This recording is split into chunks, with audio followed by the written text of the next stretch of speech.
Well, we don't have to start it quite yet because we're not quite there, but we got to get Josh up. This isn't working.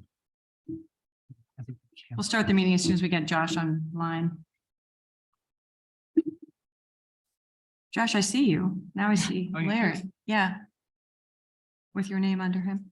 Well, Do you not see him? yeah, that's, No, Larry's, yeah. I can see it over there. For some reason, I can't see it, but I can see the rest of you, so it really is fine. I can, yeah, I definitely can see Barry. Okay. That's okay. I'm fine for now. You look great. It's a Thank- dog. You thank can look at mine and see, look, you look fabulous. Don't let me. Are you okay? All right, go for it. Okay, good. All right, so we're going to open the Common Council Ordinance Committee regular meeting. It's July 18th. It's a minute or two after 7, I believe. And I note that we have everybody from our committee here, including Ed Camacho, Josh Goldstein, David Hooverman, Nora Najelski-Eitner, Brian Meek. I'm here, and then I want to welcome Jim Freyer, who I think is attending his first Ordinance Committee meeting. So welcome to Council and welcome to Ordinance Committee. So we're all here. Tonight, our first piece of business is the public hearing on the leaf blower ordinance. Before we start the public hearing, I have a few opening remarks I'd like to make. During the pandemic, many of us Common Council members received innumerable complaints about the incessant and deafening noise that gas-powered leaf blowers produced during the workday when people were trying to participate in Zoom calls or classroom work.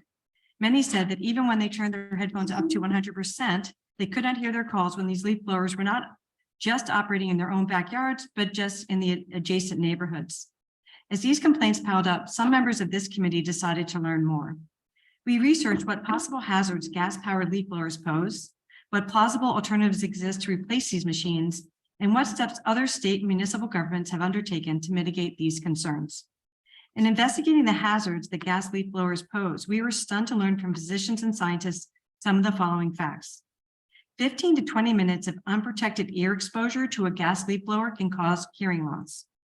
Gas leaf blowers are a major source of toxic emissions and pollutants, including known carcinogens such as benzene and formaldehyde, as well as the fine particulate matter, which is linked to lung cancer. Running a gas leaf blower for 30 minutes produces the same amount of smog as driving a Ford F-150 truck from Texas to Alaska.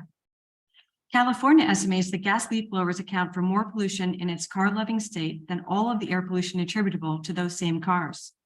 California will ban the sale of not only leaf blowers, but all gas-powered lawn equipment starting in 2024. When the state of California places this type of pressure on manufacturers, industry responds. We will hear from some experts after our public hearing in which these dangers will be more fully described.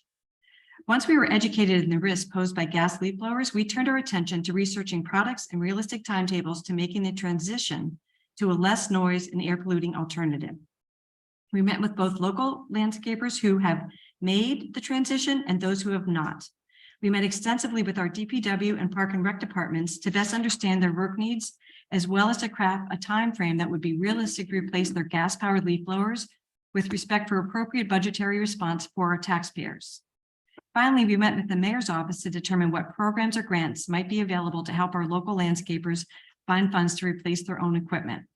Tonight, we will have a representative from Kiva here to speak about a program well-tailored to help our landscapers with this transition as needed. So my remarks are intended to provide you an understanding of how we fashioned this ordinance.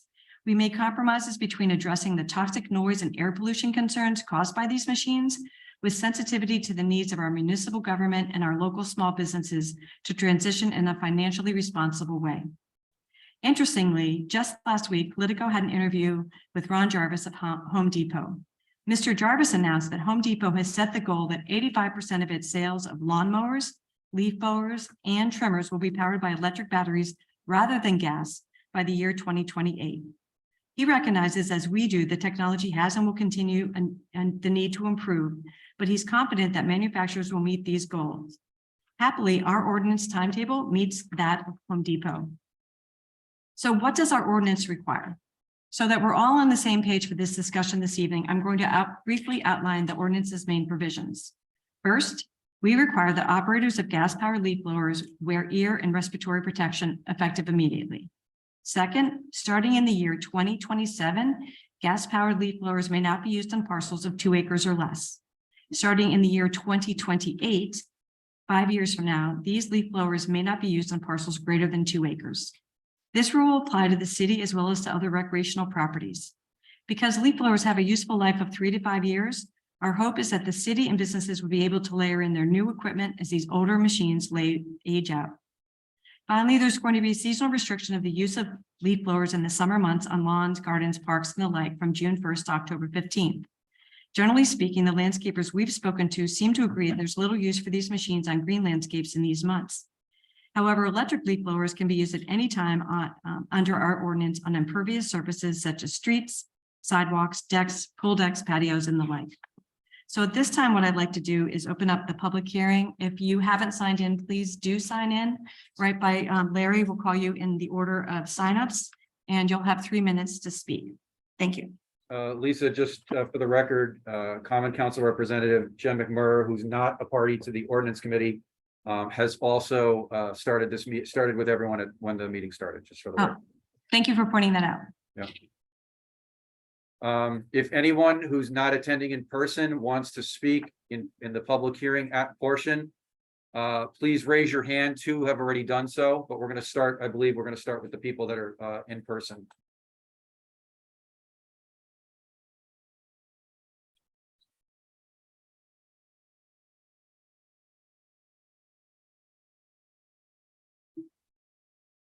All right, first person we have is Marty Devaney. Please state your name and address for the record and try to keep your comments to 3 minutes.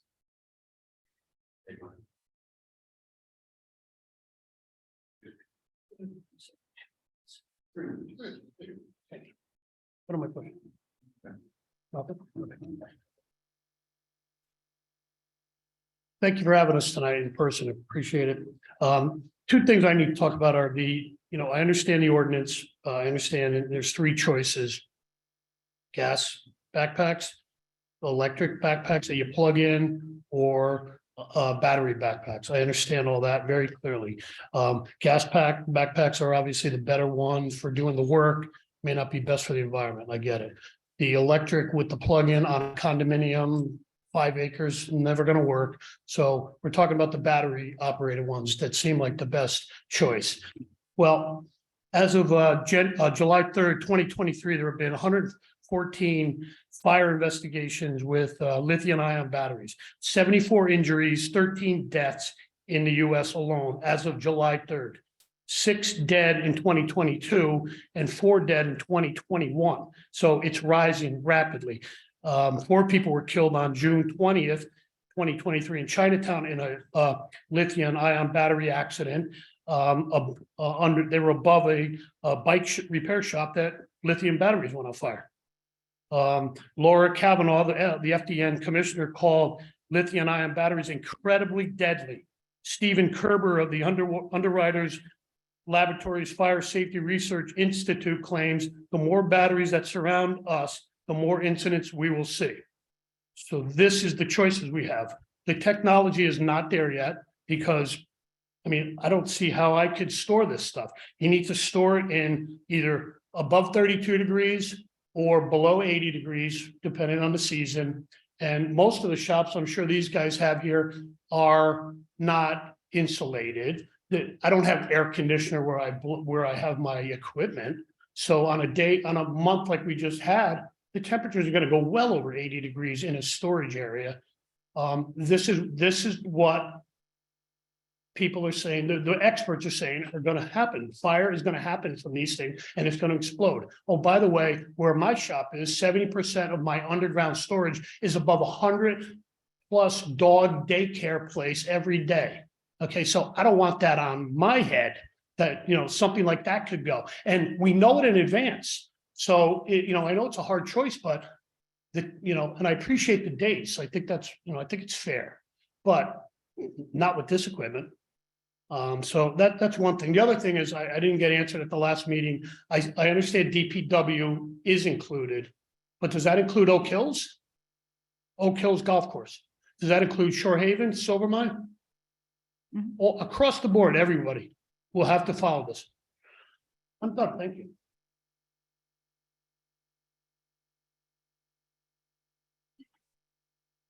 Lisa Henderson.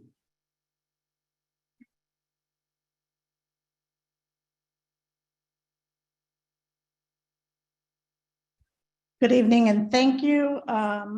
Special thank you to Brian Candela for arranging this public hearing in person as well as online. In my opinion, every public hearing should be in person with all members of the committee present. In regard to the leaf blower ban ordinance, I believe that the Ordinance Committee has selectively targeted the landscape industry.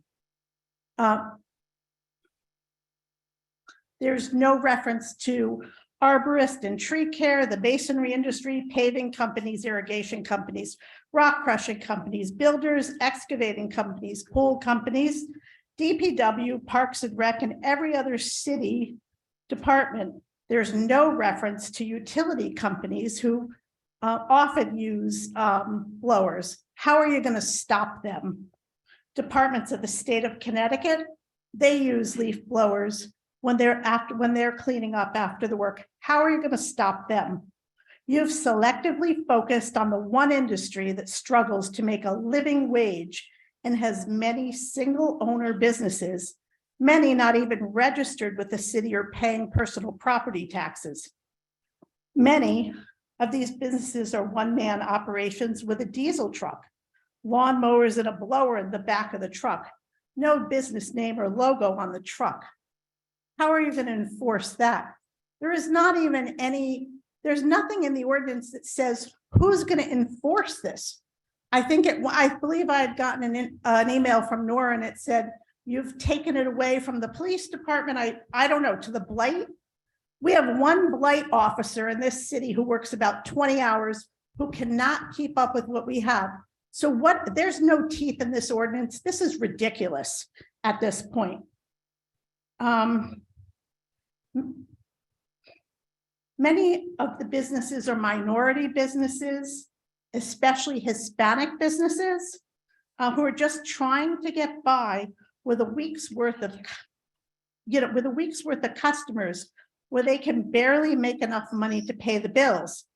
How will you enforce your ordinance when the city cannot enforce and collect on what there currently is? You can't, we know that. The committee has made no effort to reach out to the business community, many who do not even speak English, but there are businesses but these are the businesses that are going to suffer the most. I spent time this morning looking at Google and Yelp landscaper businesses in our city. Many Hispanic businesses and minority businesses do not even have a website. If they do have a website, they don't have an email address or a cell phone number to contact that business. Well, you know what? I think I could take a couple more minutes. I'm sorry. You know what? Even zoning committee lets people, there's few people speaking here. I'm sorry. Many Hispanic businesses do not have a website. Why is it my responsibility to reach out to a community? I do not speak Spanish to try to alert them to this ordinance. My suggestion is that you gather a list of addresses over 500 there are, and send out information in both English and Spanish to engage the community that you're negatively affecting. This doesn't even allow you, to contact homeowners who have lawn mowers, blowers, and everything. There has been zero outreach. Instead, it seems that some people on this committee have reached out to specific special interest groups who are against any business relating to landscaping and the lawn industry. The same thing happened when I emailed the Common Council, and my personal email address was forwarded to a private residence who responded to me. I did not give permission to share my personal information or email address. Ms. Why are you Anderson, you're at selecting- 4.5 minutes now, so if you Good. could just wrap up. I'm going to wrap up. Absolutely. Good. I'm going to wrap up. Quiet. The more you talk to me, the more time it's going to take. Okay. Too bad. No. Ms. Anderson, please just wrap up this. Okay. moment. It's shameful that there are two of us in this room who have reached out to our community, the landscaper community, that we were able to get here tonight on short notice because it's been a secret what's going on. Two of us, you've done nothing to reach out to the community or homeowners. And this ordinance should be tabled at least until the winter time, until you reach out to the community. You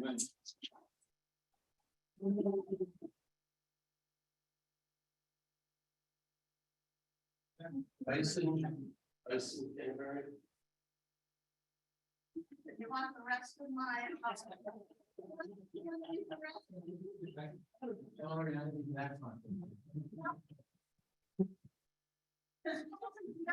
Me and Tyson reached out to a community. Tyson, would you be so happy, so kind to provide your name and address, please? Yeah, my name is Tyson Canterbury. I live at 34 Esquire Road. I've lived in Norwalk all my life. Quite frankly, I'm disgusted with this whole thing. You talk about Home Depot. We don't shop at Home Depot. We buy commercial machinery. Okay, what landscapers did you talk to? I can bet not one of them in this room did you interview. Some of the top landscapers in the area are sitting in this room. You didn't interview any of us. This is nothing but a bougie rule. This is a bunch of people in Rowayton and Bill Wren and Betsy Wren complaining about noise. COVID is over, okay? Yeah, you didn't like the noise during COVID, I get it, but it's over, okay? My son works for Amazon. He worked out of the house 5 days a week. Guess what? He's down to 1 day a week. He's back in New York. So are a lot of other people. I get it. Noise is interrupting. It interrupts people, but it's no longer. We're going back to normal. Just like the council should be back in this chamber all the time.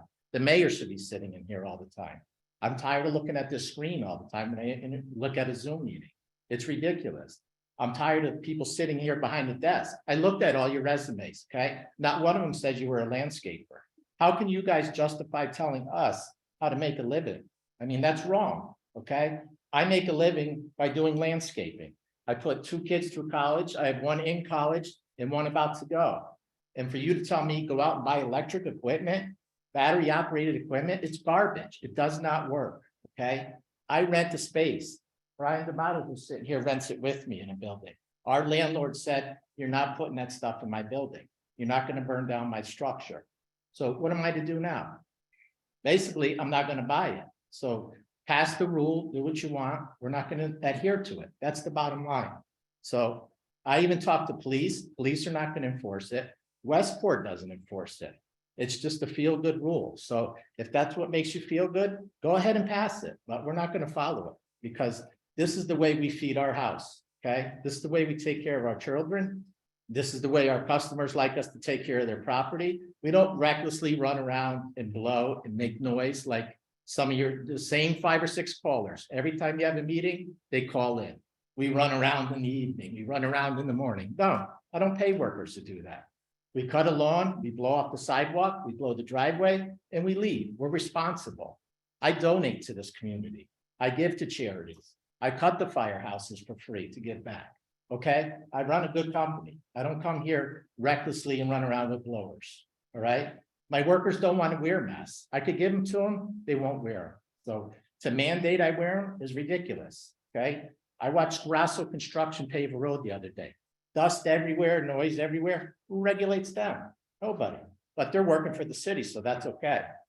And if you think I believe for a second that Parks and Rec is going to follow this, how are they going to take care of Betts Park, Granbury Park, the beach? How are you going to spend $150,000 to upfit Ken Hughes' building with electricity? You're not going to spend that money. So why are we wasting time in here? It's just ridiculous. That's about all I can say. But look at all the guys in here. We all care. It's how we make a living. Okay. And you know what? We have a director of equity and inclusion for $130,000 a year. Why is she not reaching out to the Hispanic community? What has she done so far? The problem is we have a one-party system. Okay. Here he appoints her for 130. You guys rubber stamp it. She does nothing. Okay. Just like everything else. Thank you.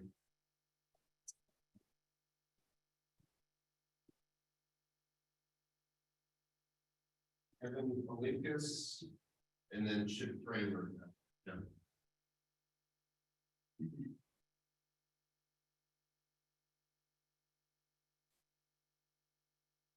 Kevin Polinkus, Connecticut Lawn Equipment Incorporated, 32 Perry Avenue.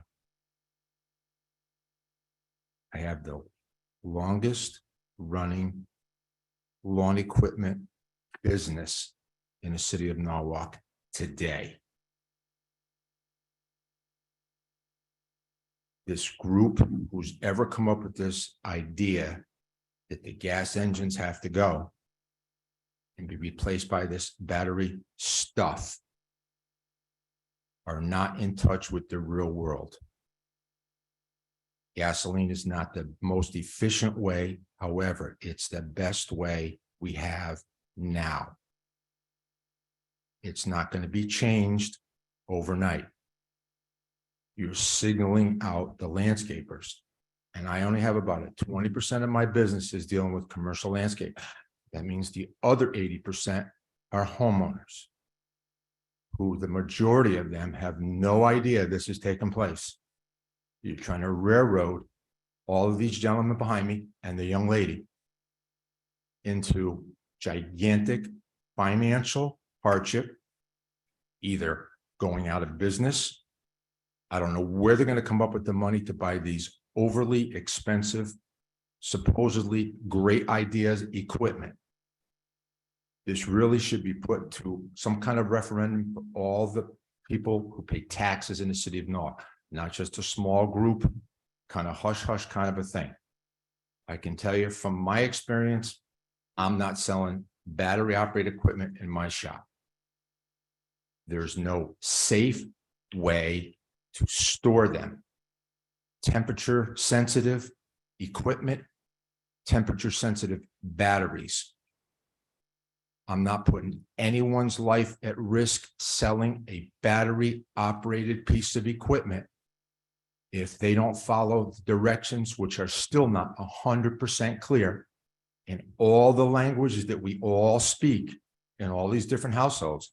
If something happens, I'm not going to lose my livelihood over 36 years because something happens to one of these batteries while they're stored or transported. I'm not going to be responsible. I'm going to go to sleep at night. You know, I didn't put anybody's life in jeopardy by selling or maintaining any of this battery operated stuff. The leaf equipment that we have now is much more fuel efficient than it was 5, 10, 15, 20 years ago.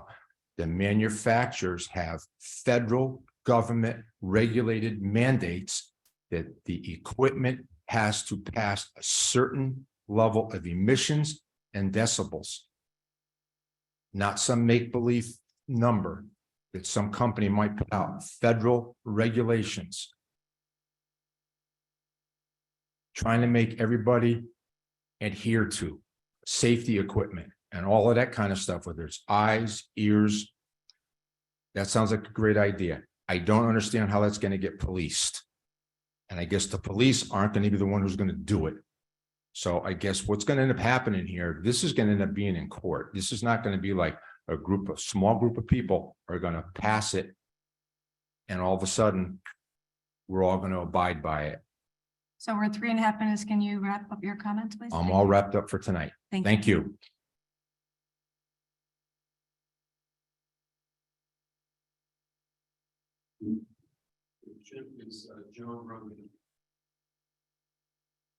Good evening, folks. I appreciate the time and effort you guys put in doing all this stuff, because we could all be doing something much more enjoyable on this summer evening. I spoke in the public hearing back, I think it was February or March. And I asked back then, the way the ordinance reads, the city of Norwalk fines. I'd like to know who the city of Norwalk, who found that? Is it the health department, the building department, the mayor's office? Who in the city finds all this stuff about the leaf blowers? And like the other gentleman here, I didn't know about this public hearing until the Norwalk Hour came out today. I didn't know about this. I'm speaking as a resident homeowner, not as a commercial user of the equipment. Along that same point, the group that is so concerned and so passionate about the leaf blowers, are they as concerned with that as they are the transit station on Crescent Street as the wind blows south towards Waypoint into the condos? Are they that passionate about the school buses that our kids are riding sucking in all that air? Are they that passionate about that? Are they passionate about the new school going up in Hatch and Bailey, where the industry is on Meadow Street? Do they feel the same safeness for all of us about that? The way that the ordinance reads, you make it sound like not you, but the way the ordinance reads makes it sound like the leaf blower is an assault weapon or something. It's a tool that we've been using for the last 40+ years. And like any tool, you use it safely, you know how to operate it. You don't put your mouth on the exhaust tank. You don't put, you use it correctly. And you use it with common sense. Another thing, as a landowner and taxpayer in the city of Norwalk, I've got a little piece of property. I use my leaf blower. I got a couple leaf blowers, mainly in the spring and the fall. I have as much in common with the people, the environmentalists, than they think. We care about the environment. We embrace wildlife. We maintain our property. As far as the landscapers go, you guys should be happy. They get done in 40 minutes, what might take me 3.5 hours. We should embrace these guys. They have a job to do. They get paid to do the job. They just don't sit there to irritate the work from home kid on his little headphones working from home. They get a job, they get it done. They want to get out of there, go on to the next job. They're not going to sit there and dilly-dally. I've lived in Norwalk my entire life, and here's what gets me the most. I've seen the city go from a town to a diverse, inclusive, thriving city. And I'm part of that. And with any city, you're not going to be happy with all the sights and sounds that occur, right? It's hard to please everybody. But the fact is, we're a growing city, and that's where we are now. I've watched this city, I've watched the leaders develop every square inch of property for paving and more housing and more this and more that, taking away natural barriers. It boggles my mind. And now the Paving and Zoning Committee wanted to rearrange our single residence homes. Mr. Kramer, you're at 4 minutes. Yeah, Thank you. I'm there. And now they want to rearrange and they want to put more housing in. It boggles my mind. I'm watching this occur, and you want to say you can't use your leaf blower. It boggles my mind. That's all I want to say. I mean, it amazes me when I see what's going on and how we're attacking this part of it. I understand the restrictions on the noise. I get that. I appreciate the flexibility that you all did, because the original one was different. Now it's getting okay, but an absolute all-out ban. I can see the restrictions on time, on the days, right? But these guys work, and I'm sorry, we have to be respectful of the other. got it. people But to speak. as far as an Thank you. all-out ban, wait for the technology to catch up. I have electric blower. I like it. I use it. We'll all use it. Gotta wait. Let the technology catch up. Thank you.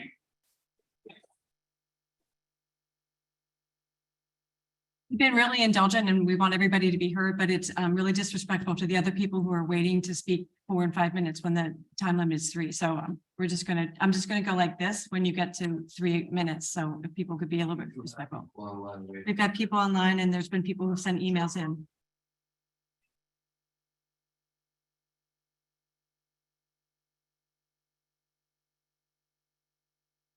Good evening, Joe Robdu, 17 Richards Lane. I think I'm a little bit younger than most of the people here that are in, opposition to the lawnmower ban. I mean, the leaf blower ban. And this is me as the next generation saying we embrace green technology, battery powered stuff, all that kind of advancement in this field as the younger generation. But as the previous speaker said, the technology is not there. I personally, at my own home, I use all electric stuff. I'm constantly changing batteries on 1/10 of an acre. It's constantly being done. To scale that out for bigger businesses, some people can afford to absorb that cost, but smaller businesses and people who are doing this as a one-man show, they're going to be put out of business by this. And adhering to this timeline that you set when the technology isn't matching the timeline is just absurd to think that we could put our feelings about the environment and how this is affecting our health above everything else. That's what reality is. To put these batteries into the back of a truck with inverters and different things to keep them powered up for the day poses tremendous danger and threat to the public at large, far exceeding what you might get from blowing some dust or burning some gas, which is not what people are doing. This is a business to make money for most people, not just indiscriminately burning gas, letting mowers and blowers run without thinking about what the end goal is to just clear and get to the next property. And that's what it is. So we need to just step back and think about this in long term.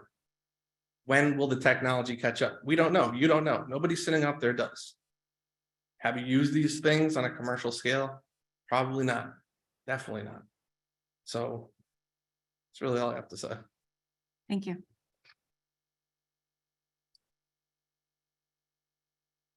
First initial M. No. M.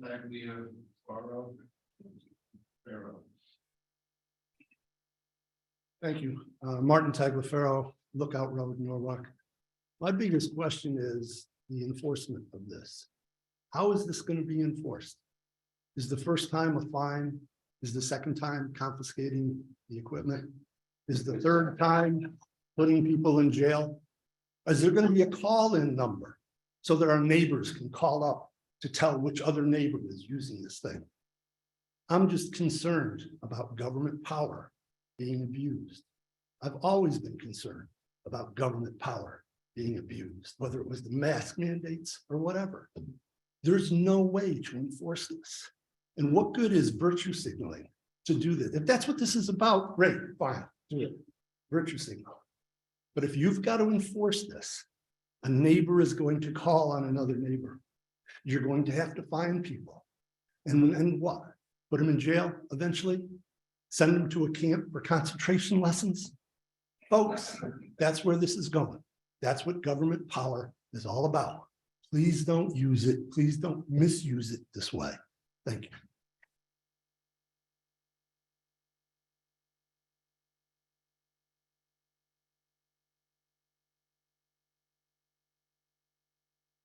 Well, Council, thank you for being here. My name is Tom Robidoux. I own Robidoux Landscaping, based here in Norwalk, across the street of Smith Street. We've been serving Norwalk and Fairfield County for 41 years. You saw my son, Joe. He's the next generation that hopefully will take over this company when I feel the time is ready to give up the ghost. This is not the first time we've been down this road. We went down this road in the 1980s. Down this, Greenwich was the first town to want to apply this in their town. So we got together, all the landscapers, because if you stand on any given corner in Norwalk, particularly on the corner of 4 Point Street, if you stand there at 7 o'clock in the morning, so about 9 o'clock, you'll see literally hundreds of trucks going through Norwalk that are landscape contractors. Norwalk alone has probably got anywhere from 1,000 to 5,000 different landscape companies, and everybody here has work, and every company is different in size. That being said, the guys got together and we fought the fight and we won down in Greenwich back in the 80s because there was no technology whatsoever at that point. The problem I see right now, as everybody has brought to your attention, is the cost of doing business. We pay right now $14,000 for a riding mower with a Kawasaki engine. If we switch over to a riding electric mower right now, it's $35,000 a mower. And then you get into the backpacks and the blowers and the weed whackers and all the other hedge trimmers and all the other equipment that we need to service our clients. I'm sure most of you have someone who takes care of your property. Most of the people on Zoom probably do too. And at the end of the night, when you guys come home from a hard day's work and these guys have been busting their butts all day, you're happy to see your yard clean, the flowers look beautiful. There's no grass clippings on the pool. There's none on the driveway. There's none on the edges because these guys taking the time to go through your properties to make it beautiful, enhances your value of your home. That's what we bring. Not only do we bring money into but we bring happiness into the homes. And during the time of COVID, when all the men stayed home and they looked at the yards and they looked at the properties and they couldn't travel, they decided to invest in their properties. And so they invested in their properties and blessed all of us with lots of work and more money. So right now, it's not realistic. I'm sure you're just as bored to hear this and have to sit here as some of us are. But we're passionate. We love what we do. We service the community. We bring a lot of value to what we do. So are we for the technology advancing? Yes. Will the cost to take care of all your properties go up? Absolutely. That's what will happen is in the next couple of years as they progressively make this happen, probably the cost will go up per property 50 to 75%. Now, that's an enormous amount of money for someone who has a 2-acre zone. And we have to go in there and start to use small blowers, leaf rakes, garbage cans, the old fashioned way in tarps. Can we do it? Yes. The employees that work for us, are they willing to work and do it? Yes. Why? Because I'm going to pay them more money. So we're not there. We're not ready. Reconsider this when the time is right as the technology gets better. And lastly, because I only have 3 minutes, we also are extremely concerned, as has been brought up here, for the safety of our employees. Some of them are not the brightest, and sometimes they've had fires with gas on trucks. I can't imagine what would happen with them puncturing a battery and blowing up a car. And okay, so that's kind of what we bring. And I hope that you can all reconsider this for a while until the technologies get better. Lastly, because like was brought up, I know we're not going after a lot of the other guys that are running different types of noise making businesses. Thank you.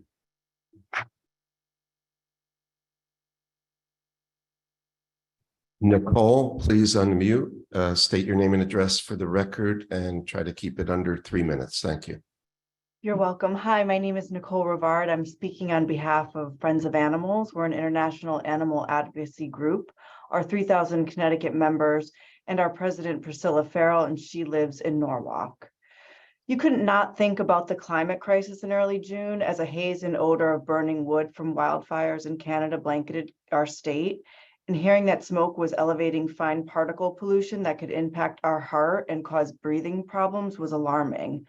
Not to mention, you can't pick up a newspaper these days without reading about unprecedented heat waves, extreme flooding, and other results of a planet on the brink. 2 months of rain just fell in only 2 days in Vermont. But there's actually good news. Anyone can help combat the climate crisis by reducing our carbon footprint, and that should be empowering. So if the machines you use in your yard are burning fossil fuels, it's time to replace them with electric versions.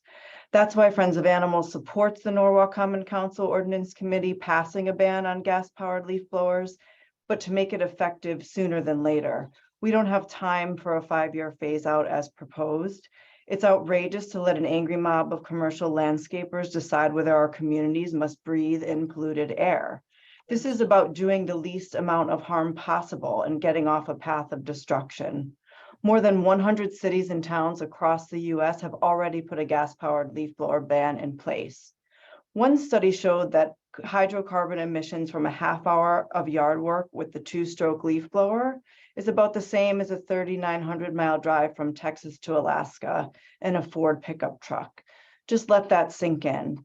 There's also risk from the dust powerful 2-stroke engines stir up, such as pollen, mold, animal feces, pesticides, not to mention road dust laden with toxic particles from rubber tires. This means an increased risk of asthma, lung cancer, and cardiovascular disease. The most powerful gas-powered leaf blowers can produce air that exceeds 230 miles per hour and sounds as high as 112 decibels. The good news is many electric leaf blowers now offer enough power to get the job done. You just have to read Consumer Reports, but they're quieter and greener. The solution to needing to recharge the battery after an hour is to simply have more batteries on hand. Since wildlife and critical habitat protection is at the core of FOA's mission, we'd be remiss not to mention the damage to biodiversity that all leaf blowers actually does. They blow away all the life in your lawn. For example, the firefly larvae live in the soil eating snails, slugs, worms, and other insects for up to 2 years. So think about the habitat that you're destroying, and some of these species are already threatened with extinction. More than 90% of caterpillars who develop on trees drop to the ground and grow in the surface litter. And these caterpillars are a critical source of food for birds. So just leaving some leaf under trees is at least something that we can do to help preserve biodiversity. I just want to end by saying we should all be doing everything in our power in our own backyards and communities to protect the planet and all the creatures who call it home, including ourselves. And, you know, I've heard so many people talk about they're worried about putting food on their table and they're worried about their kids and they're worried about their workers. I mean, I just, they must not We're at be. 3.5 minutes, so if you Oh, could. thank you. I just wish they would pay a little more attention to what's going on with our planet and the health of our planet, because that's going to affect their families and their workers as well. Thank you very, very much. Thank you. Mr. Meek, we're having a public Yeah. hearing right now, so. Oh, if you could speak. Chair, can I ask you, you asked for this conversation to be civil. I just heard reference to a mob of angry landscapers. That is disrespectful and not conductive to this discussion. Please re-emphasize the rules of this meeting. Thank you. I will. Thank you. Now, we all should be respectful to everybody's opinions. There shouldn't be jeering of other people's comments or pejorative comments made about other people's comments. I agree. So who's next, Larry? Kevney Moses, please unmute and keep your comments down to 3 minutes, please. Thank you and good evening, commissioners. My name is Kevney Moses, 13-year resident of Norwalk. And let me first say, I hope it goes without saying, the following statements are based on my opinion and my opinion alone. I oppose this and I urge the commission to vote no. The implementation of such regulations limit the free market choice of both the citizen and the business owner, insofar as the types of businesses a citizen may choose to employ and the equipment the business may choose to operate. The right of these decisions are left normally to the citizen or the business in order for them to make the best choices based on their individual needs. To wit, it may also be that the citizen would prefer not to employ a certain business due to its own choices, such as the use of internal combustion leaf blowers. Aside possibly from the obvious of noise, what is not quantifiable are the ultimate negative impacts of this equipment related to the environment. What is even more opaque is the comparative impact of highly toxic lithium batteries and the mining operations associated with the resource extraction. Just because those operations are distant does not mean that they are environmentally irrelevant. And even more convoluting, let us not forget the majority of the Northeast power grid runs on coal or natural gas, fossil fuels. However, what would be quantifiable is the increase in cost to the consumer by means of costlier, less efficient electric equipment. These costs, while in large part borne to the businesses both in operation and procurement, would be passed to the consumer. Tangentially, if only, for example, it would be nearly certain to assume that this regulation would cause an increase to the maintenance regime for city properties, and that cost would certainly not be absorbed by existing budgets, but rather added to our existing tax burden. With all of the inflation over the past 3 years, this alone should put pause to this initiative. Mind you, there are also existing rules that govern the use of this equipment, of which it is also the responsibility of the community to police and enforce. Should there be violations, it is incumbent upon the public to report it. And lastly, it is also incumbent for the individual operating the equipment to mitigate any health concerns by donning the appropriate PPE. The burden of personal accountability and common sense should fall purely on the individual alone and not be subject to governmental intervention. And to retort to the previous comments related to wildfires, these are empirically a result of myopic forestry policies in Canada and the Pacific Northwest, where interest groups have blockaded regulatory authorities' ability to properly maintain forests to avoid fire hazards. In addition, we need to see the science and the math behind the claims voiced this evening by this environmental group, as they appear to me to be circumstantial at best. I appreciate your ear And once again, I urge you to vote no on this regulation. Thank you.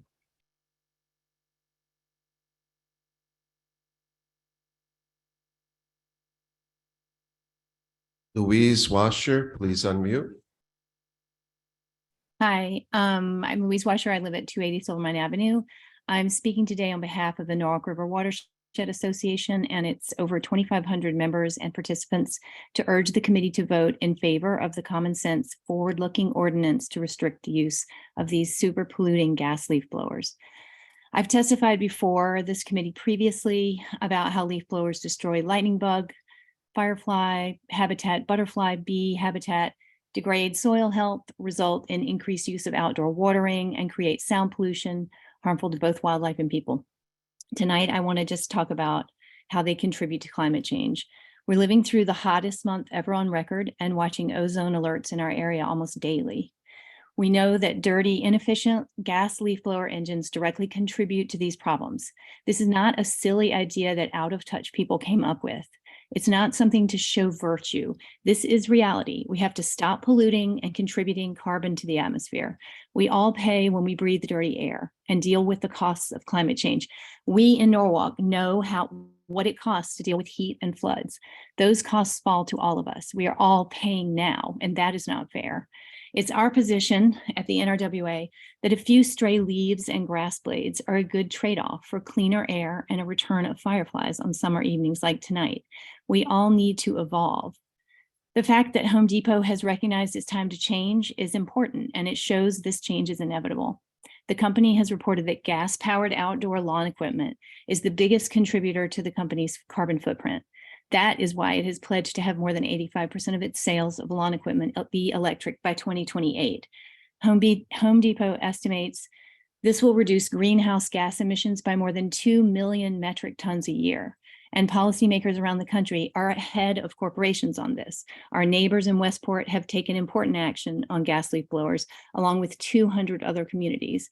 And as we heard, California is banning all gas-powered landscaping equipment starting next year. We implore you to take the actions that you can at the municipal level to help protect the people of Norwalk from the health harms of climate change, heat, unhealthy air, drought, floods. This is something meaningful that you can do to make a difference. The argument that the technology for gas-powered equipment isn't here yet no longer holds water. Again, the Home Depot position reflects this. Their spokesman said, "We found these products are just as powerful as gas-powered models. They have just as much torque. Customers aren't giving up anything. They're gaining a quieter, cleaner, greener yard." The argument that switching will be too costly is also now outdated. According to Home Depot, gas and electric models have reached cost parity. This ordinance builds in much more than enough time for consumers and businesses to transition. And we're all transitioning. Ford is planning to be all electric by 2035. Cars, I have an electric car. It runs on batteries. Our phones run on lithium batteries. We're all living with these batteries. It's not a grave danger to our existence to have lithium batteries in our house. It's past time to close the door on these blowers, the dirtiest engines of all. This ordinance should absolutely include golf courses. If rec and parks can make this change, we all can. Rec and parks are our heroes, by the way. They are setting a great example using organic lawn care. Our hats are off to them. You're at 3 I, minutes. for one, am proud to live in Norwalk, where we are leaders in working to combat climate change. Thank you for the chance to speak.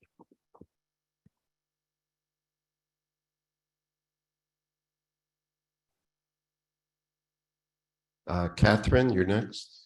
Please unmute. Hi, thank you very much for the opportunity to participate in this hearing. My name is Catherine Salshop. I live at 5 Farm Creek in Norwalk, Connecticut, and I am calling in today as a consumer point of view. Just from our own personal, we have decided to go a few years ago with a lawn provider that focused mostly on organic. But we also said, look, that's not enough to just be organic in terms of the materials that you're putting into our garden. We're also concerned about our pollution. And so us and our neighbors had said to the lawn company in putting out for contract to say that you needed to be electric. So we wanted electric mowers and electric leaf blowers if you wanted to have our business. And the lawn company then switched over for our lawns and went electric. So we use with our landscaper electric leaf blowers, we use electric lawnmowers and hedge trimmers and everything. And they have not had a problem, and they have a growing business because of it. And they have attracted a lot more yards and properties in our area as a result. I think that the challenge is that the technology is antiquated. Most other industries have regulated or managed the emissions federally and otherwise, but the 2-stroke and the 4-stroke engines used in current technology, the leaf blowers, is very dirty. You know, this is a social conversation, but the laws of science are going to be what it is. If you go to climate.nasa.gov, the particle measurement, the latest one is 421 parts per million in our atmosphere. It is going up every month. And that's just a fact. So we can have these social debates, but the reality is that right now over the Arctic, the temperature change, this is on NASA's website. Yes, globally, temperatures have rise 1.6 degrees Fahrenheit, but their average now is 4 degrees Fahrenheit over the Arctic. And we know that being a coastal city, we've got climate change, we've got climate resiliency projects. We're looking at ocean level rise. You know, all these things are linked, and the pollution and the nitrous oxide, because that comes out, is a warming element. So it just accelerates what's going to happen with science. So, I mean, whether you believe it or not, science and the planet will do what they do, and our impact is what our impact is.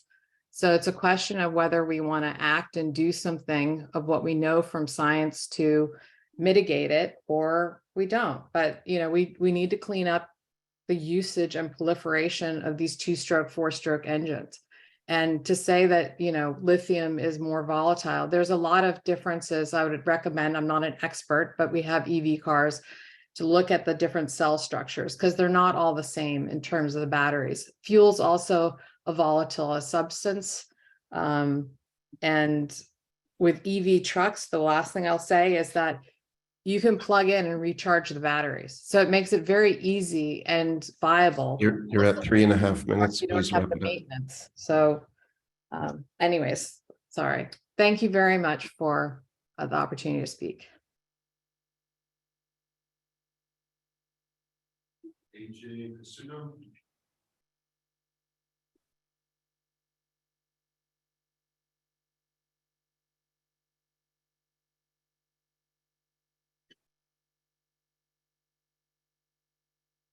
Hello, it's AJ Castillo, AJ Landscape, and doing business here in town for 22 years.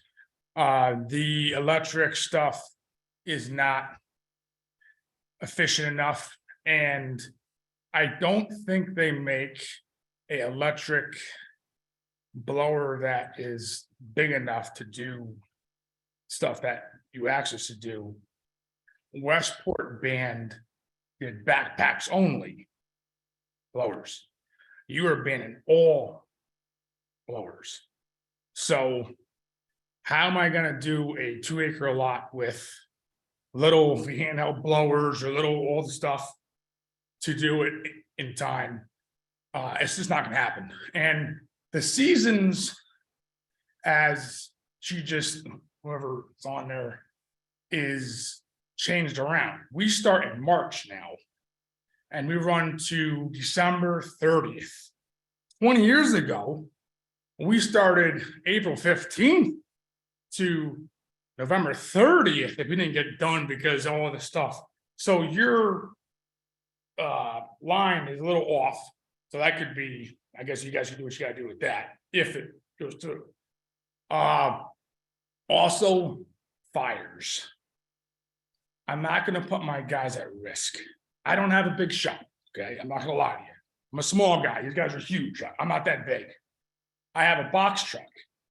And I didn't realize this until now, that he said if it goes above 80 degrees or under, all that stuff could happen.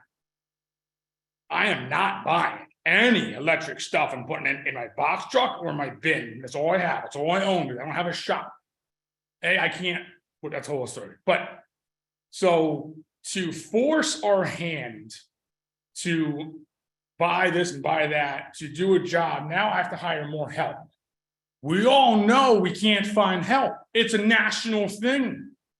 So now I have to hire 10 more guys to do a job of one guy on one machine.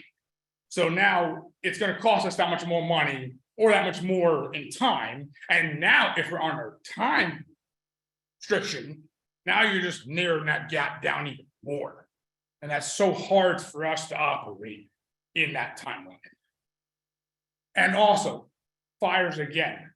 There's a few fires in Norwalk on EVs and burnt houses down. There's like 4 of them since this year and destroyed the houses.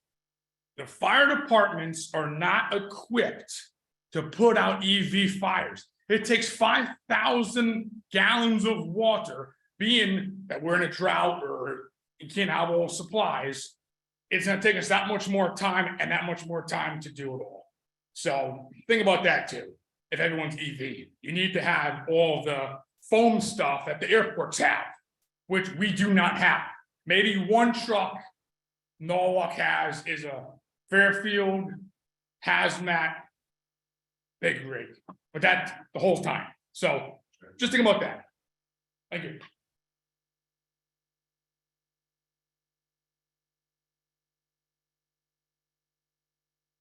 Diane Laricella, please unmute. Good evening. I don't know if you can see me on video. No, not allowed tonight. Oh, that's too bad. Anyway, for the record, my name is Diane Laricella, 21 Little Fox Lane in West Norwalk. I first wanted to thank this committee and the staff, Brian, and all those who have spoken, no matter what their thoughts. It's good to have conversations. I wanted to start out by saying I appreciated the introduction, Chairwoman Shanahan, where you did state you have spoken to members of the landscaping community. But I'm a little confused because then there are many landscapers that have said that they didn't hear or didn't have a chance to speak. Possibly before you decide to tweak this and pass this ordinance, which in general I am supportive of and have been for months, there might be a need to have a special meeting or a workshop that is well in advance advertised, that allows the community to speak and figure out how they too can help contribute in reducing the impact. I don't think it's just 2 or 3 bad apples in the landscaping community. This has to do with a practice. For instance, when I lived in Cranberry, my townhouse community that I was renting in order to get the job done, they would employ 3 or 4 backpack gasoline-filled backpacks, and my home and my neighbor's home would stink of gasoline fumes for hours. Luckily, I don't have asthma, so I didn't trigger an attack. So maybe the landscaping community can figure out how also they can reduce the harm until such time that this city decides to ban fossil fuel and backpacks and any kind of equipment. I wanted just to say that the difference here for those that are opposed, no matter what, is that many are harmed innocently. I didn't choose to have to breathe in the fumes. Yet you have homeowners in item XX7. You're saying the owners of the company solely are responsible. I think the homeowners should also be somewhat responsible because they're hiring the company and they have the power and the right to ask that company, we'd like you to reduce your impact on our neighborhood. I agree with what Ms. Louise Washer from NRWA and also other speakers about the environmental impacts. Those are correct.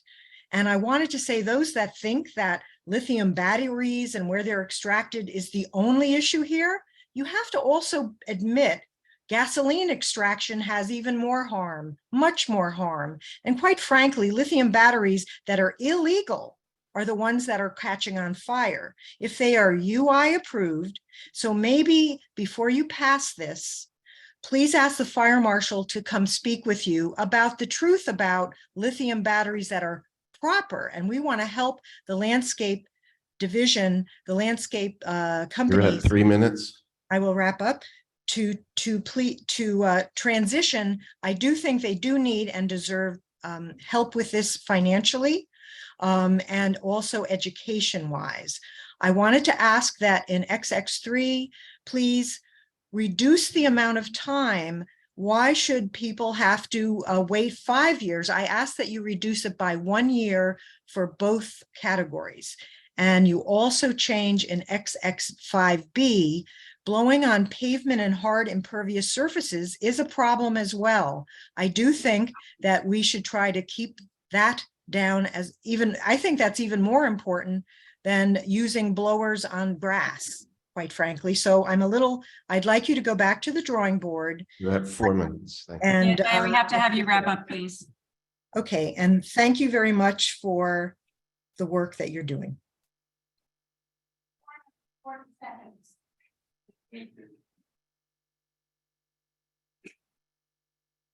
Donna, you're next. Please unmute. Thank you. Can you hear me? Yes. Yes. Good evening. Thank you for meeting this evening and for allowing me to speak. I wouldn't want to be in your shoes right now. We have a deeply unpopular proposal to upzone residential neighborhoods before us. We have a very unpopular motion from the Charter Revision Commission to increase the mayoral term to 4 years, and we have this. I can understand why this is also unpopular.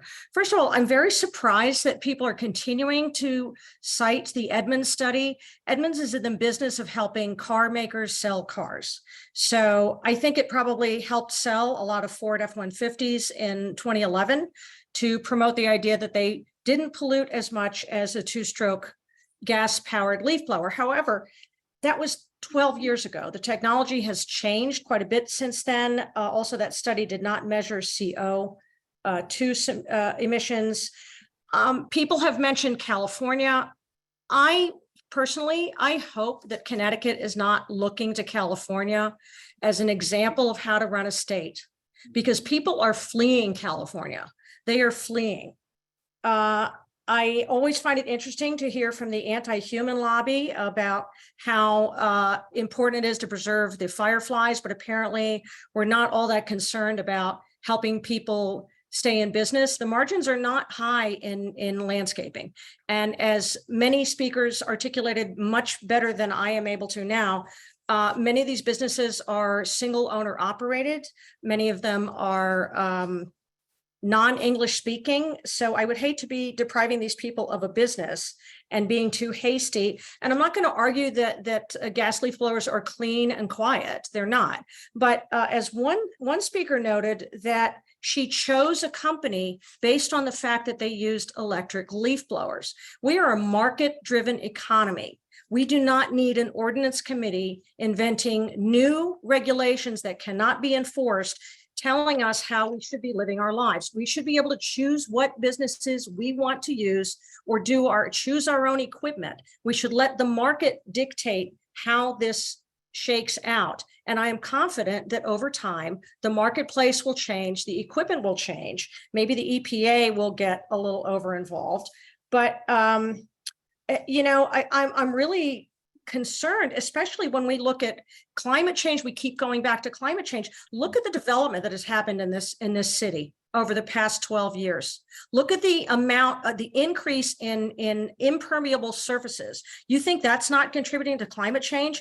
And our council people don't seem to have a problem with increasing the enterprise zone and making it easier for developers to make more developments with more paved surfaces. So I don't know, there's something about this that just doesn't make any sense to me. And I agree with everyone who said this is not enforceable. It is absolutely not enforceable. Please So wrap up. You're at 3 not- minutes. I cannot support this. I know you're not going to, you don't care what I think, but I do not support this ordinance as is. And I would rather the ordinance committee do less. I think you guys need to give yourselves a break, give yourselves a pat on the back, take a step back, do less work, fewer ordinances. You make a lot of people happy. Thank you.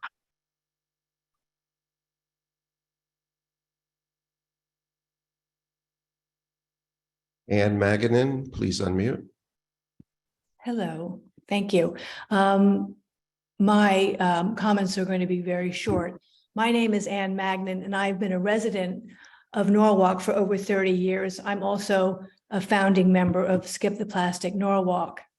With extreme weather events and serious air quality issues, as well as all of the other climate change statistics that have been mentioned this evening, we need to do everything possible to help preserve the health and well-being of our community. Norwalk is a leader on environmental issues, to wit, the plastic bag ban. I'm proud to live here because of the progress that's been made.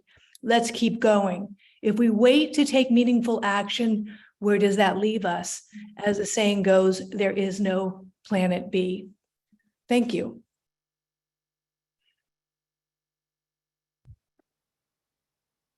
Are there any other speakers with their hands If raised? anyone else would like to speak, please raise your hand electronically. I see a few people dialed in. If you're dialed in, if you hit *9 on your phone, it will raise your hand.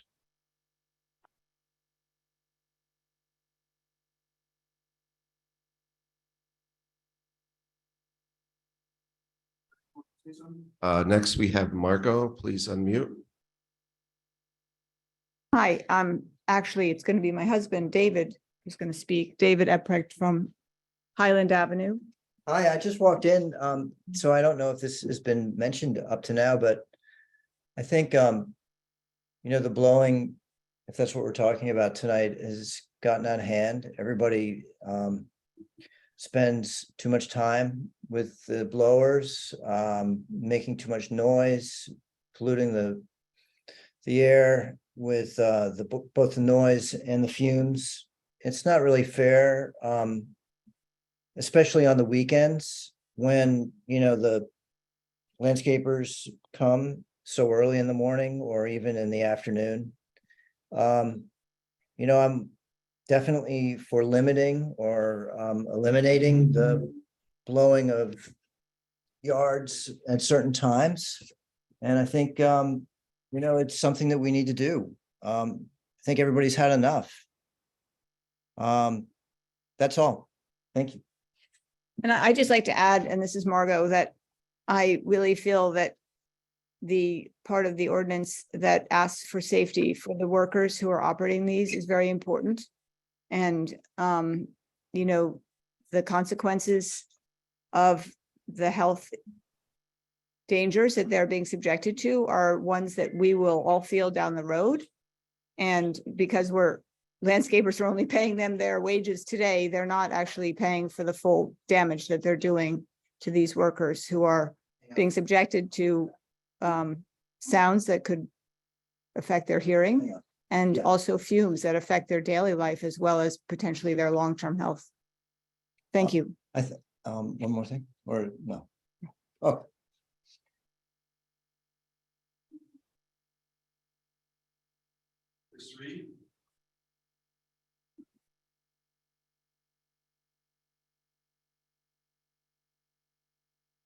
How's everybody doing? Chris, Rees Landscaping, 5 Alvin Drive, Norwalk. Been in business for over 23 years. I think one of the things I wanted to cover is we're not opposed to something that's better for humanity or whatever or the environment. It's basically all falls on cost and efficiency. So tomorrow, if electric blowers were the same price as gas, and like you guys said, within 3 years' time, yeah, a lot of us do buy new equipment. That would probably be feasible. But the fact that that's not the case, I guess from what everybody's saying is the cost is like 3 or 4 times more and the safety issues and stuff like that. And there is people chiming in stating that that's not true based on Home Depot. can't compare Home Depot, like a gentleman already said, to what the equipment we use. Home Depot the cost is always going to be less. And I mean, that's really the bottom line is I don't want everybody to think that we don't care about the environment. We're opposed against it and we don't care about helping out as far as that goes. It's just, if this is going to be imposed, there needs to be us in thought and a plan for us. So that would help out, saying that whatever it is, whatever amount of time, if this goes through, maybe say, hey, this is how it's going to work. And this is where we could help you guys. Because at the end of the day, if half of us went out of business, Norwalk would be in trouble. Because there's not going to be another 50% of new landscapers going to come out with electric and start doing the same thing. That's pretty much it. Not the greatest speaker. Thank you for your time.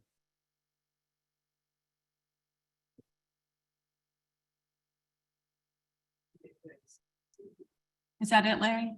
Yes. Okay. Oh, wait, no, I think that there's, We got one more, Diane. Yeah. Hello, Diane, please unmute. Good evening. Can you hear me? we can. Hi, it's Diane Cece, Olmsted Place in East Norwalk. I really had just tuned in tonight. I wanted to hear some of this dialogue. I also thought I tuned in just a few minutes late, but I thought that I might have the advantage of hearing staff and the commission actually talk to the ordinance itself. So I'm not even quite sure I've read through the whole thing, but what I can say is I tuned in so that I could hear everyone speak.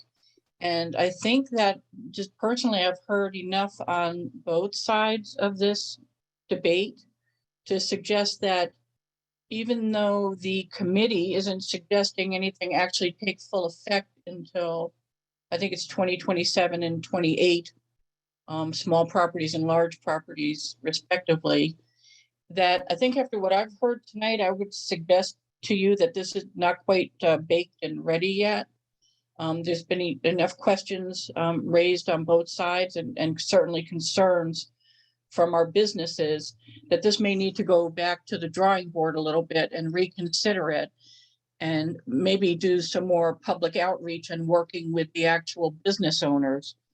I agree with one of the speakers or a couple of the speakers that suggest this is a type of thing where really the market will begin to dictate the requirement because businesses and consumers will start to, in all likelihood, demand that landscape businesses cut over to quieter, cleaner energy. And I know that you're trying to help that move along faster than it might otherwise. But I also think that you have to be respectful of their cost of doing business. And until there's some economies of scale related to battery powered and electric equipment, I'm not sure that you won't just end up putting an undue burden on these businesses. And actually, I want to say this too, probably, I live right next to the highway, as some of you know, so there may be no one here who has more of an interest in peace and quiet and the reduction of fine particulate pollutants than I do. And I would certainly love to see something quiet and clean. But I do respect the business owners and hearing their concerns. I hope that the committee tables this and puts it out for further consideration. I also want to say, I don't think there's any kind of, I'll use the word old timers with respect, but I don't think there's any old timers here on the committee, but for as long as I've been involved in government, I've been kind of barking about ordinances for the sake of ordinances, where there's really no enforcement. And sadly, we have a lot of ordinances in Norwalk that never. Diane, you're at 3 minutes, please. Thank you, Larry. Sorry about that. That really don't have any enforcement value. So I'm not quite sure what the purpose of this is. The enforcement that ends up happening in all the ordinances that we have that aren't enforceable, either because of budgets or staffing, etc., end up falling to pitting neighbors against neighbors, where you have residents filing complaints and then hoping for someone to come out and enforce it. And it would make me sad to see this be yet another one that creates that environment in Norwalk. So again, I would urge you to, I wasn't sure if you were going to vote on this tonight, Mrs. Shanahan, but possibly to table it and send it back for more consideration and more public outreach. And thank you. Thank you.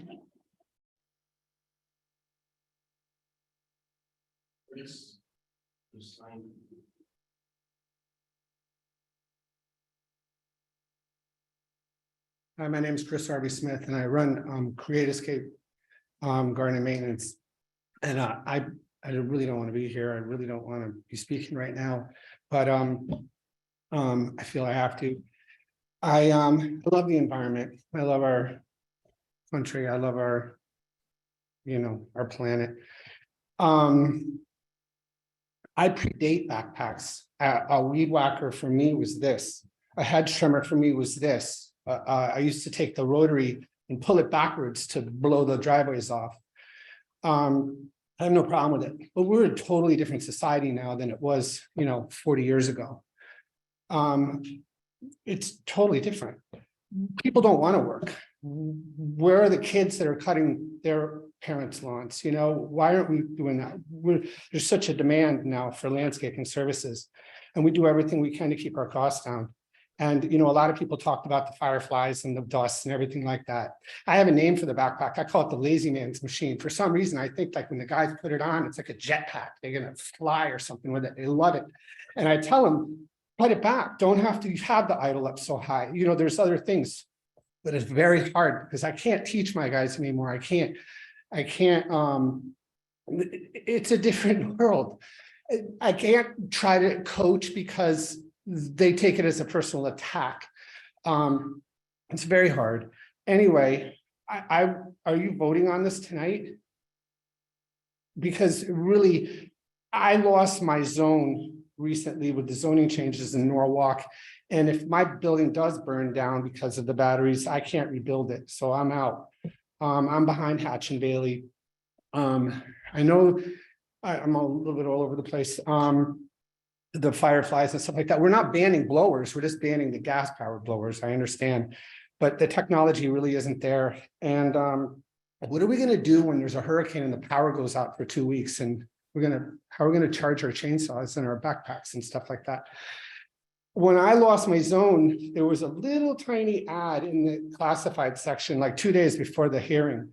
And nobody knew about it. And the same thing now, Lisa called me and I didn't know about this meeting. And I think it's kind of sneaky and undermining to just try to pass it through as fast as we can so that nobody could talk.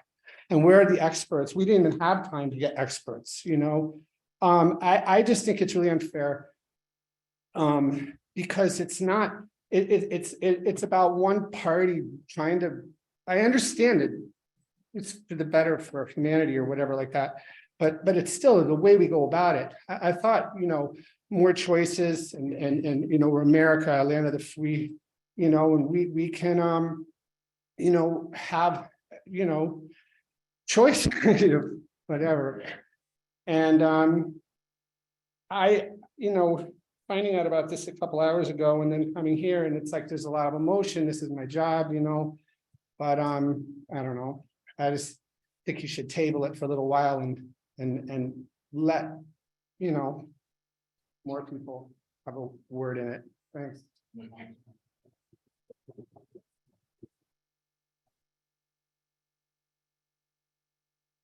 There's no one else. Okay, so Brian, you had some written comments that we need to cover? Yeah, and just so everyone can hear me.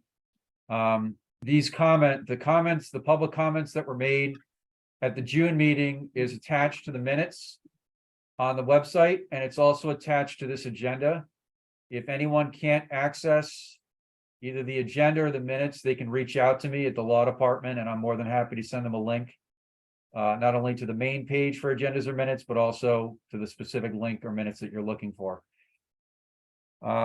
I'm also going to be sending out a copy of these emails and correspondence that were for today's public comments will also be attached to the minutes for this meeting, which will also be up on the website so everyone can see it.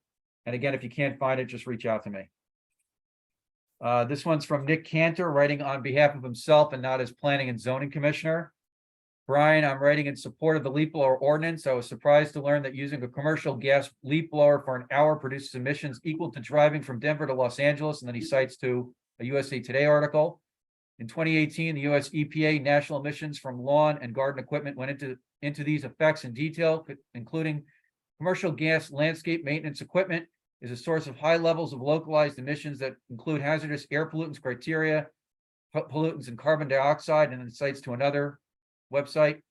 In today's fight against climate change, doing everything to reduce carbon emissions ought to be considered. Norwalk ought to be a leader in this space. The recent air quality issues will continue to get worse, not better. These leaf blowers add to ground level ozone levels, which quickly impact the air we breathe. Home Depot's chief sustainability officer is pushing the transition to election, noting a plan to drastically cut emissions from its outdoor lawn equipment is the biggest contributor to the company's carbon footprint, and then cites to a Politico article. There also seems to be considerations to help the landscape companies transition, though I'm not sure of the details. I would support that as well. Since many landscapers are small business owners, I appreciate council taking action here. Again, his email plus the attachments will be available on the website. And again, if you need help finding it, please reach out. Jeff Sisk, Mr. Candela, I seriously oppose this ordinance regarding gas-powered leaf blowers. This is just another unnecessary regulation.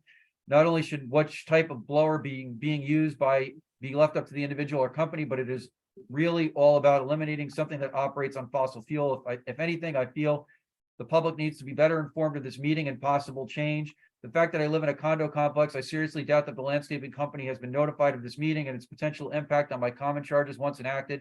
I feel that if others in my complex wish that the landscaper switch from gas to electric, then they will have the management company say so to them. And if they refuse, they'll find another landscaper.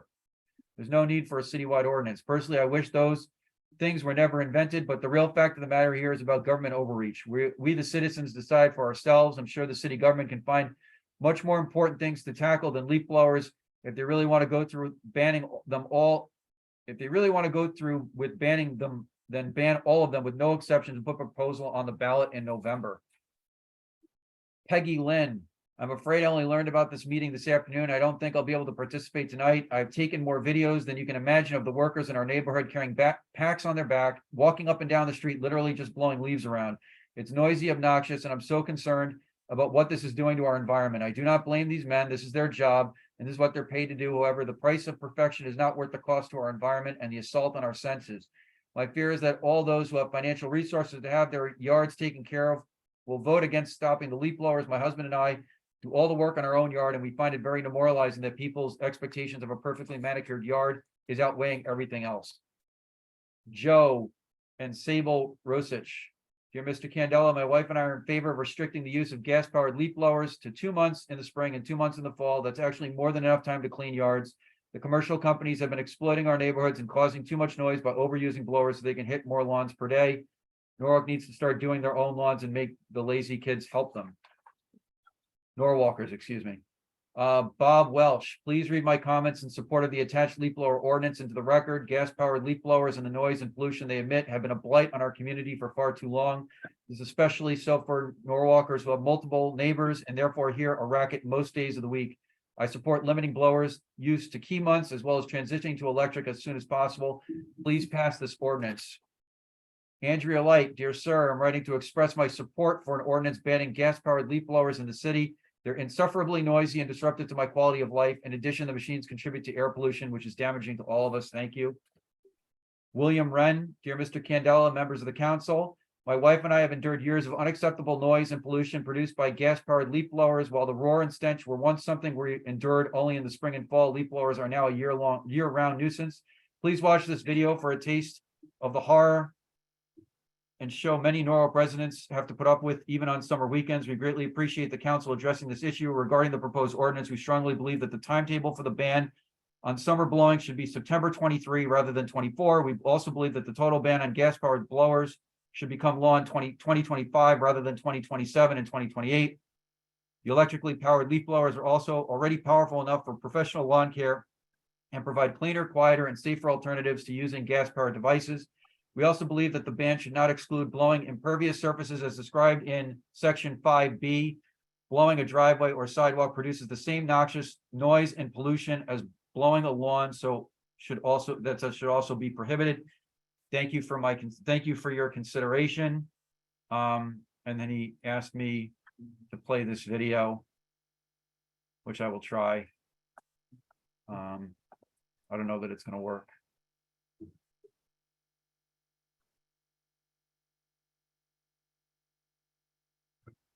We're out in our backyard.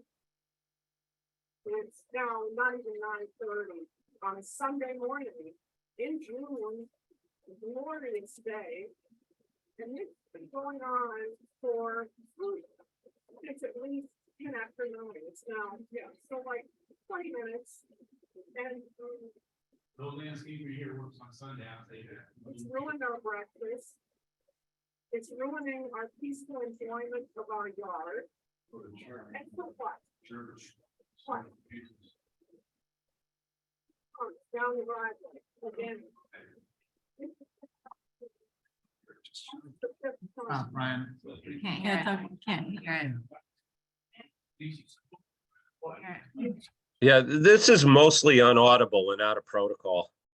Yeah, that's okay. Let's keep moving on. All right. Ashley Gulias, I would very much be in favor of a ban / restriction in Norwalk on gas-powered leaf blowers effective ASAP. They're terrible for the environment and cause a great deal of unwanted noise in our neighborhood. If anyone's interested in seeing the video that I just tried to show unsuccessfully, you can reach out to me and I'm more than happy to send it. Mary Varel, hello, here are some scientific facts on leaf blowers. Please include this in the record. Given the unprecedented climate change we're experiencing, we need to do everything in our power to reduce the things that are contributing. There are alternative ways for landscapers to deal with leaves. Thank you. And then she attached a document, a web link, so that'll also be in the minutes so people can look at it. Audrey Kozerain, hi Brian. Lisa asked me to send your attention my attached statement, which I'd like to be read into the record for the Ordinance Committee. Letter states, thank you, Ordinance Committee members. Ordinance Committee Madam Chair Lisa Shanahan for reading my statement into the record. I implore the Ordinance Committee to ban leaf blowers for the following reasons. 1, gas-powered leaf blowers along with mowers and other lawn equipment pollute the air. 2, gas-powered leaf blowers cause noise pollution for both humans and wildlife. 3, gas-powered leaf blowers are toxic and dangerous for workers using them for the above 2 reasons. 4, leaves do not need to be removed in many cases. Leaves can be left on the ground in many more areas. According to current environmental stewardship practices, they provide nutrients for the soil and shelter for wildlife. 5, and both gas-powered and electric leaf blowers cause harm and death to insects and small animals, and that is where I draw the line. The planet is cooking and flooding. Perhaps the lowly leaf blower seems a small fry for the Common Council to discuss, but the stakes for the earth, which include human beings, are exceedingly high, and we need to change on all levels. Leaf blowers and other landscaping machines might get the job done faster, but at what cost? What about using rakes, which are quite effective and provide a healthy workout? Is a machine always the best answer? As St. Augustine said, nature is God's first Bible. Leaf blowers are so outside of the natural world, and as are so many facets of our modern life, that we are barely connected to God's creation and are now reaping disastrous results. Extreme heat is blamed on the burning of fossil fuels. Let's ban gas-powered leaf blowers now, not years from now. Thank you for your courage tonight in doing the right thing. Greg's Landscaping. I don't know his last name. It's just Greg's Landscaping. I don't think this is good for lawn and property maintenance company. People who hire a lawn company should have to go through a background check or something. And then Michael Cohen. I'm a resident of Norwalk, residing at 406 Silver Creek Lane in Norwalk. I recommend the following modifications to the proposed leaf blower ordinance. Firstly, I would limit its application to properties of less than 10 acres. The reason for doing so is the scale required to care for properties of a larger size and the impracticalities of maintaining a large fleet of electric leaf blowers with constant need of recharge. Additionally, there are risks at the point of charging that mostly relate to fire hazard for a large-scale lithium battery recharge. More needs to be considered than just the procurement of new equipment. Time needs to be allowed for new technology to develop in safe battery storage and charging. These risks are substantially mitigated for single small properties requiring at most 1 leaf blower, but for larger properties seems very impractical and potentially dangerous along a different vector for larger landscapers servicing the larger properties. We can substantially win as a community by winning on a single lot residences, but like Westport, which recognized the need to exempt itself over use in its own parks and recreational facilities relating to the cost and complexity, we should recognize that applying this to larger properties imposes risks as well and is just not practical. I would strike entirely the section on the allowable times of the year for use. This seems to be a regulatory overreach. There are often good reasons to use a leaf blower during the summer months. Bear in mind that many also operate in reverse and collect garden debris. Think this is a step too far. He makes the following change in section 3 of the proposed ordinance, but less than 10 acres. And in section 5, he just crossed out the entirety of it. So again, just for everyone, all of these emails will be attached and are available. If you can't find them, reach out to me. And the public comment, the written public comment from the last meeting is also available on the website. And again, if you cannot locate it, please reach out to me and I'm more than happy to send you a copy. And that is all of the written documents that I received in preparation for tonight's meeting. Thanks, Brian. Brian, we're going to move on to our to Dr. Evans, if that's okay, unless you have a quick comment you'd like to make. Your hand's up. Myself, I had questions for council. I don't know if you wanted to do this after minutes. You have an item on here that says. No, I want to do this after the people who are testifying. We have some expert testimony, so we're going to let that happen next, and then we can go into the conversation among the committee members. Yep. So our first speaker is going to be Dr. Sarah Evans. She's an assistant professor of environmental medicine and public health at the Icahn School of Medicine at Mount Sinai. Her research focuses on the impacts of early life environmental exposures on child development. As faculty to the Region 2 Pediatric Environmental Health Specialty Unit and the New York State Centers for Excellence in Environmental Health, Dr. Evans advises families and communities on steps they can take to create a safer environment. She's a trusted voice on the health effects of environmental exposures and what individuals can do to protect their own health and advocate for healthier policies in their local communities. Dr. Evans obtained her doctorate in neuroscience from Weill Cornell Medical College and her master's in public health from Mount Sinai, where she completed a 3-year fellowship in environmental pediatrics. We're lucky that she also is a former Norwalk resident.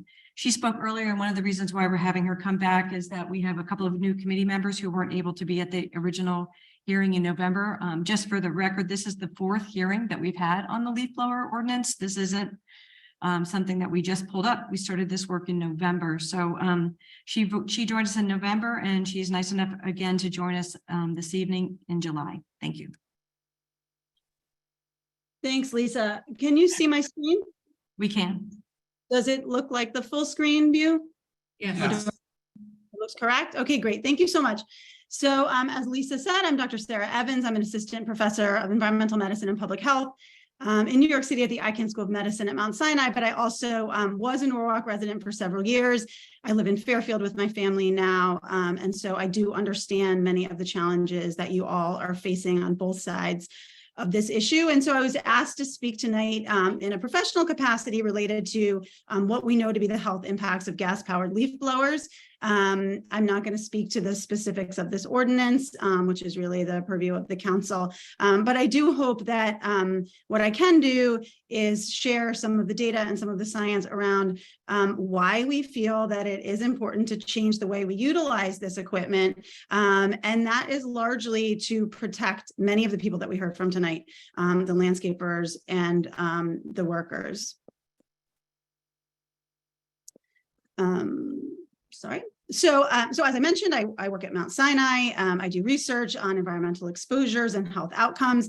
And I work with a team of not only pediatricians, but also industrial hygienists and occupational medicine doctors. So we do really focus on worker health in addition to child health and community health.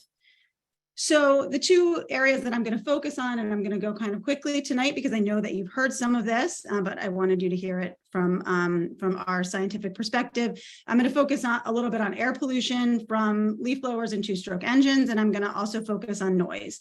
And I hope to impress upon you that a lot of the concerns that we have around gas-powered leaf blowers and other two-stroke engines are not merely annoyances, but there are actually real health risks that maybe some of you haven't thought about before. And so we know that there are a number of air pollutants that are emitted from two-stroke engines. They don't very efficiently combust fuel. And so the compounds that I've listed here are air pollutants, several of which are known human carcinogens, so not just suspected, but we know that exposure to these air pollutants increase your risk of cancer, and several of them are also regulated as air pollutants by the US EPA under the Clean Air Act. So you may or may not know that sadly, Fairfield County has the dirtiest air in the state, as categorized by the American Lung Association. This is their 2023 report. We received an F for our levels of ozone and a C for how much particulate pollution we have in our air. And I do not claim that that is because of gas-powered leaf blowers. There are a number of reasons for this, but suffice it to say that we are breathing dirty air on a regular basis, and adding to those air pollutants is not really a great idea. So the US EPA has looked at the contribution of two-stroke non-road engines to air pollution, and they estimated 27 million tons of pollutants emitted by, at that time, 121 million lawn and garden equipment items. And they looked at lawn and garden equipment items, bigger items like tractors, as well as lawn maintenance equipment, which included things like trimmers and leaf blowers, of course. And so you can see here the relative contribution of a number of types of air pollutants. And what I want to show you here on the right side is the high percentage of particulate matter 2.5, which is an air pollutant associated with a number of health effects that are emitted specifically by two-stroke small lawn and garden maintenance equipment. And so the health effects of air pollution go beyond things like asthma and respiratory effects.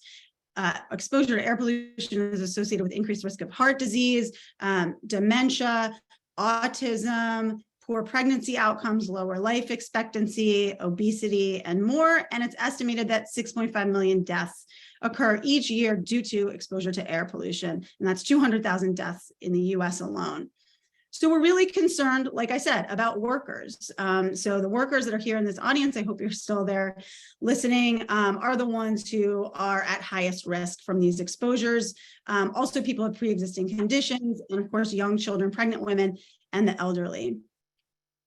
And why are we concerned about these populations and these pollutants in general? So I want you to appreciate what happens when we breathe in particulate matter. So these are very, very fine particles that are in the air that are released by gas-powered leaf blowers. And those very small fine particles can penetrate deep into the lungs.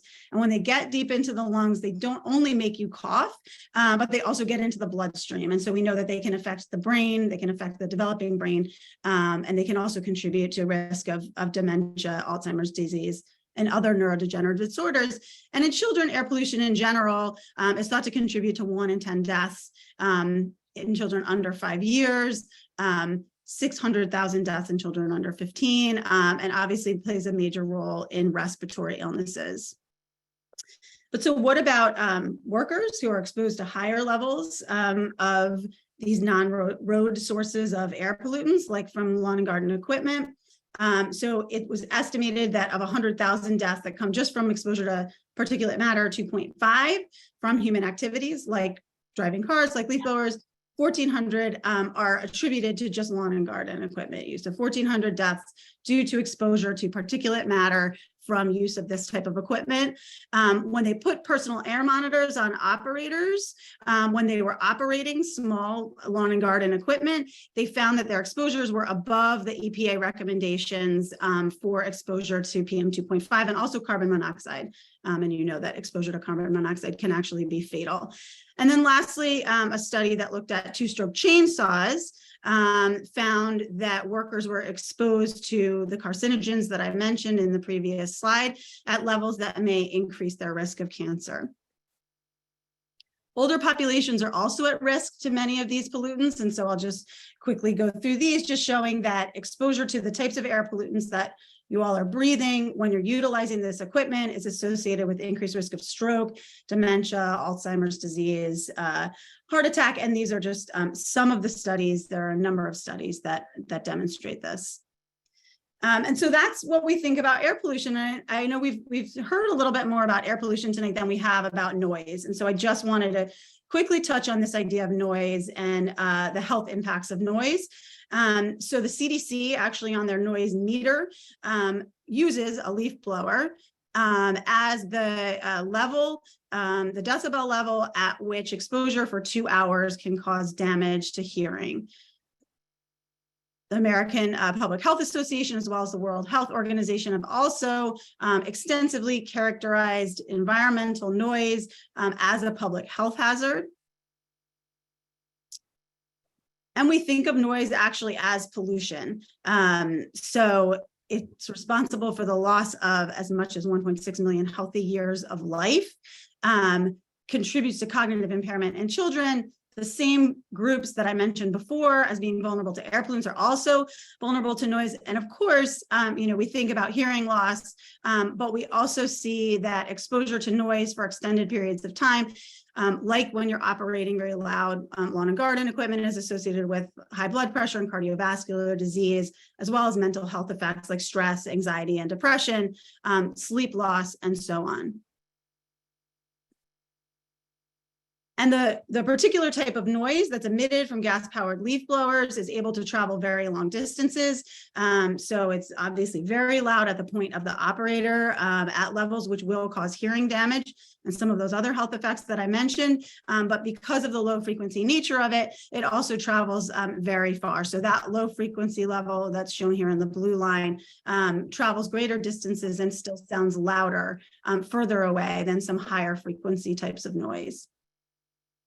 And then this is just a couple, I just wanted to run through these really quickly, showing you again that there is data in the peer-reviewed scientific literature to show the impacts of noise, like what many of us experience when we have leaf blowers going in our yard or when we're actually operating them.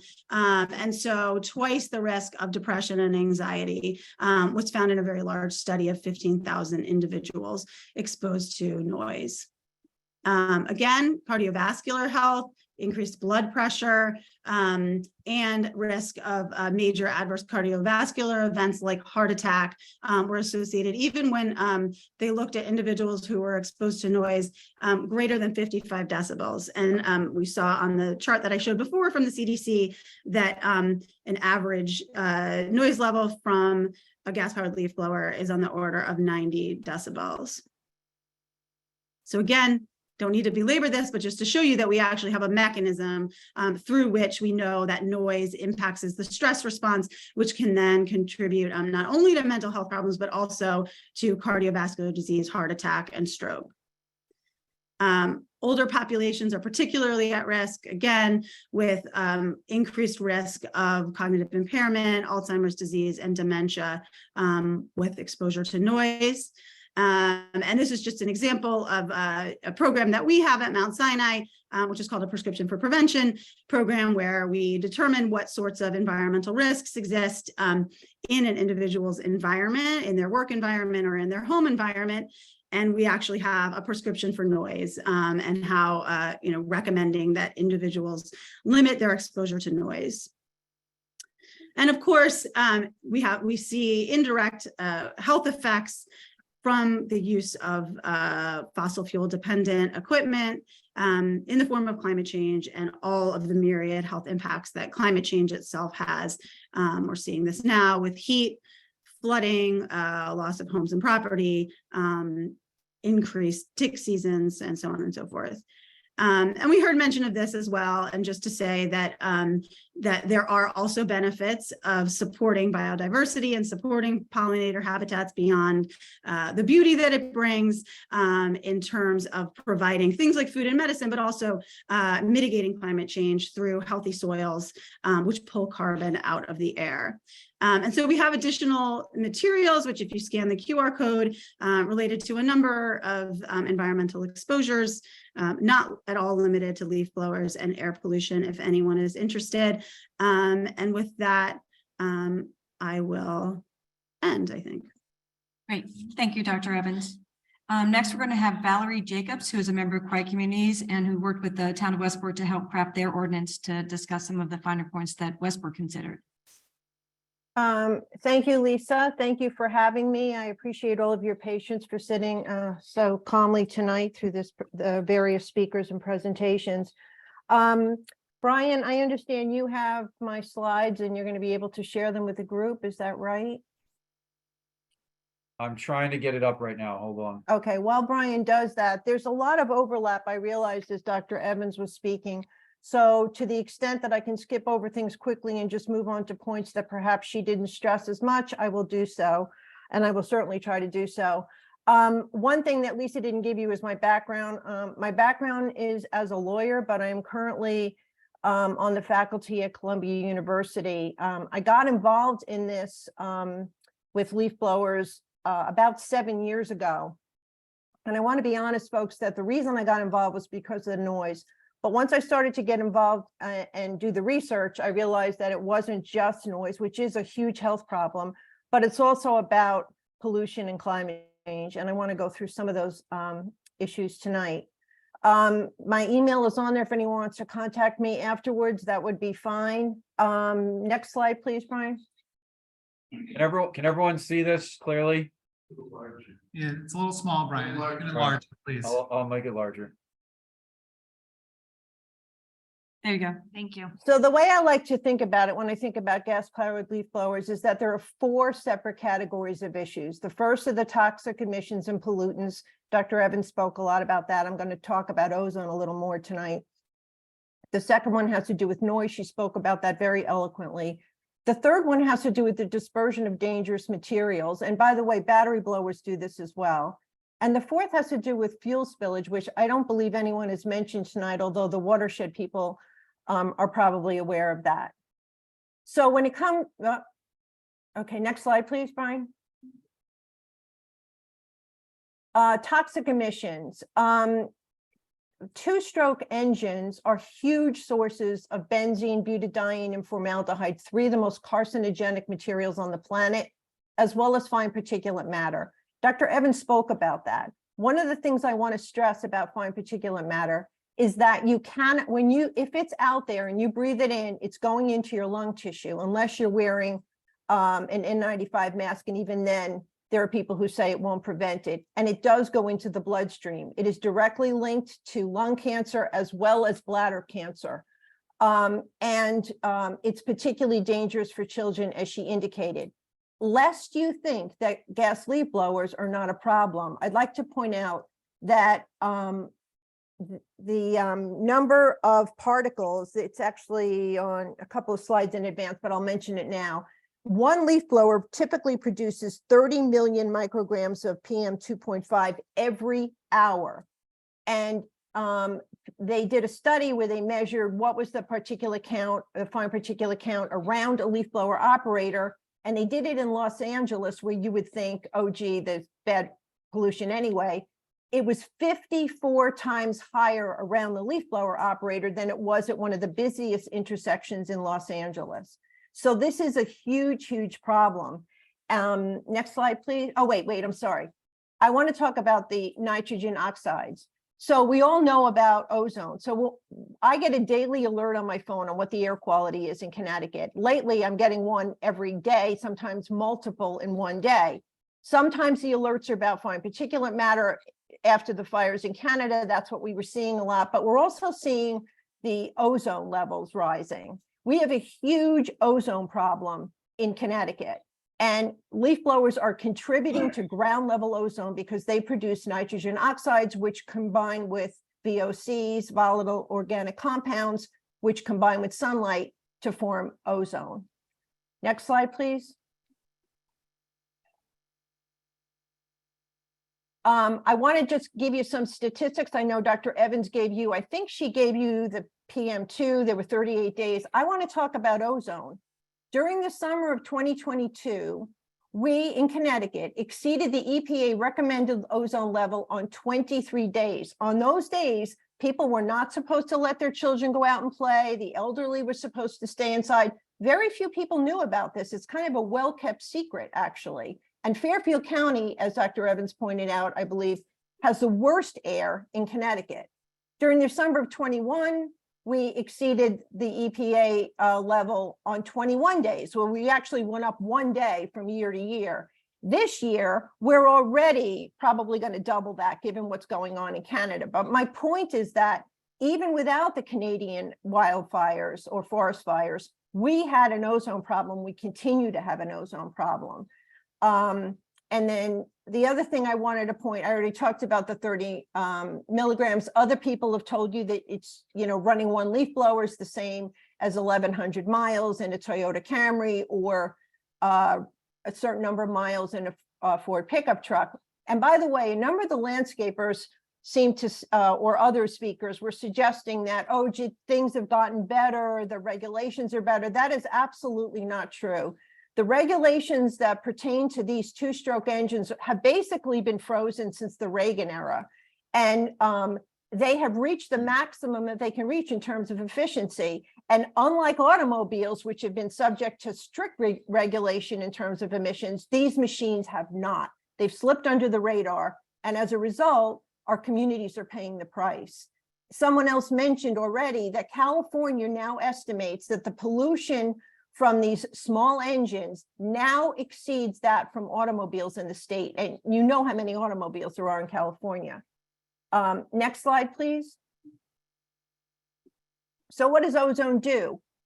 We can't see it. There are actually days when it's been sunny and I thought it was beautiful. And then I get a notice on my phone that, oh, gee, the ozone levels are dangerously high.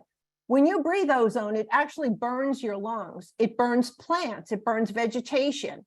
According to the U.S. Department of Agriculture, quote, ground level ozone causes more damage to plants than all other air pollutants combined.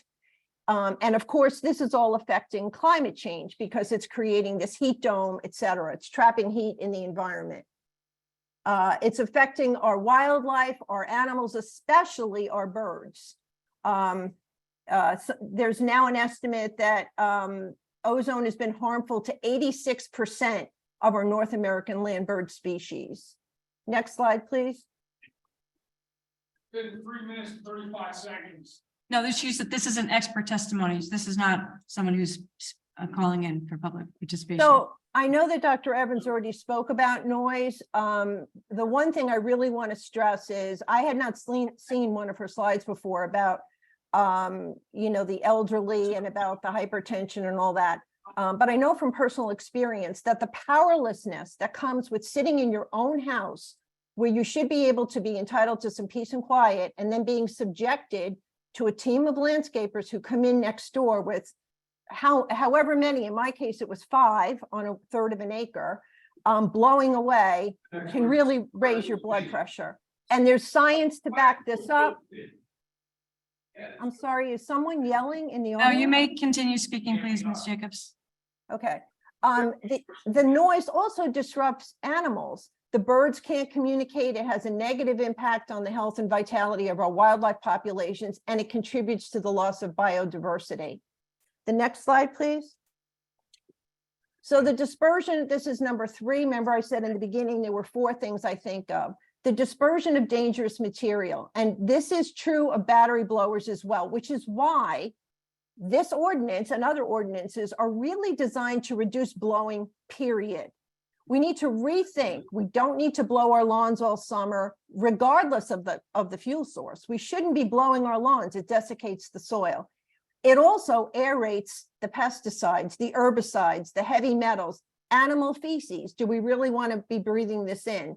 It blows away the topsoil. Last year we had a drought.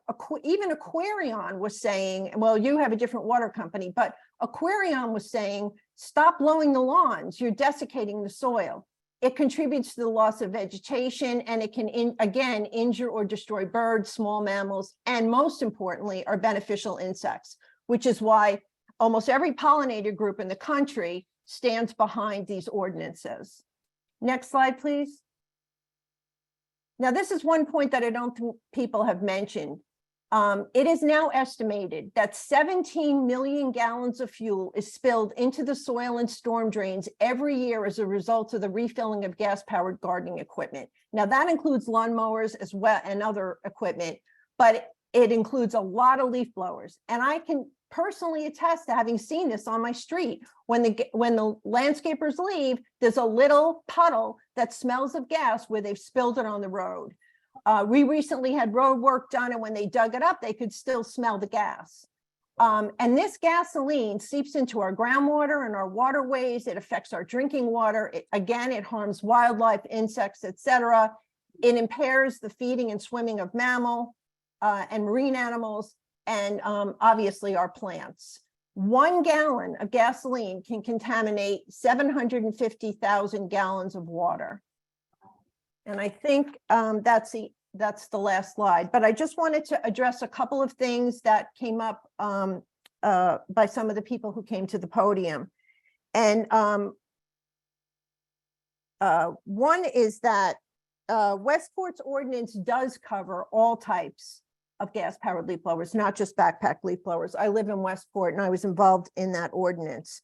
I want to urge everyone to listen to Dr. Evans.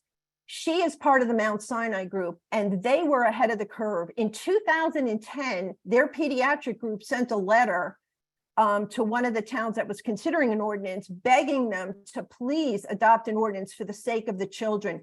Virtually no one has spoken about the children except Dr. Evans tonight. And I want you to focus on that. We need to protect our children just as we need to protect the planet.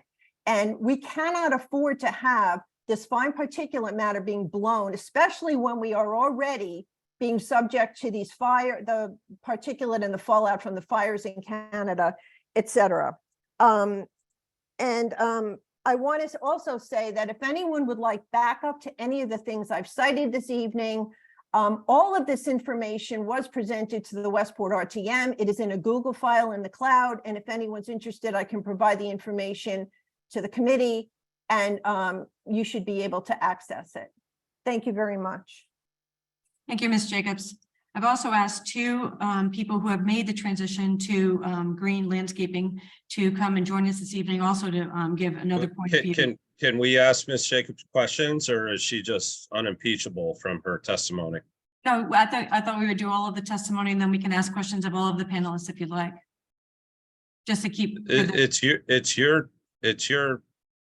my show. It's your chair. I just, Yeah. No, I was just curious when she sued the town of Westport to put a pool in her backyard, did that hurt the environment? I think we can talk about, you can certainly ask these questions after we make the next two presentations, and then we'll ask all of the panelists any questions that you might want to ask. So the next speaker would be Mr. Dan Delventhal, if he would unmute himself and share some of his thoughts. Just give some. Hi, I'd love to share my screen. Let's see how that works.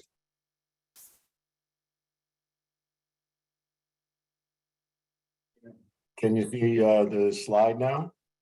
Yeah, we can see it. Oh, great. Well, hi, everybody.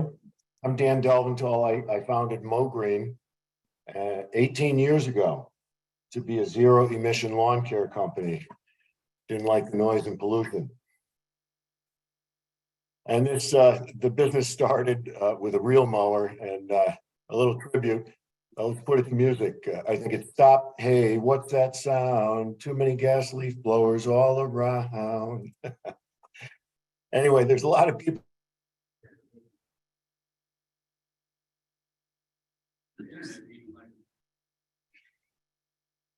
Behind healthy yards, pollinator pathways, and we are having an environmental catastrophe.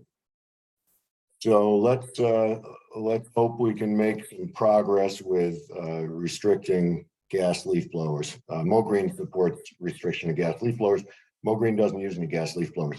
This is from AGSA. AGSA is a group that helps towns and institutions and lawn care companies change to less polluting practices. They cite a number of problems with gas powered equipment, the emissions, the health risks, we've heard it all. Vibration syndrome. Operators get impacted physically in many ways. The waste, toxic waste, filters, spark plugs, gas and oil. It's pretty messy. Now, battery powered electric gear, electric blowers, as it's been stated, they're not perfect, but they solve a lot of the big problems that gas powered blowers have. They're typically 50% quieter, but they don't operate, they don't make noise that's low frequency. Low frequency noise, you can't think with that. It penetrates walls, it travels long distances. Electric gear does not have that drawback. 5 to 10% of our air pollution nationwide, greenhouse gases. Let's face it, everybody, landscapers know better than anyone else. We're held hostage to the weather. The weather's different. And anyway, so 5 to 10% of our air pollution, greenhouse gases, weather changing pollution is associated with the lawn care industry. And how could that be? It's because the gasoline powered gear is 10 to 20 times more polluting per gallon than a car. And the two-stroke engines are the worst. And that's why gas leaf blowers, especially with their increase in popularity and power, are a big issue. And people are trying to regulate them. Now, our history, like I said, goes back to 2006. I even invented a kit to have a zero motor, actually 48-inch wide push mower.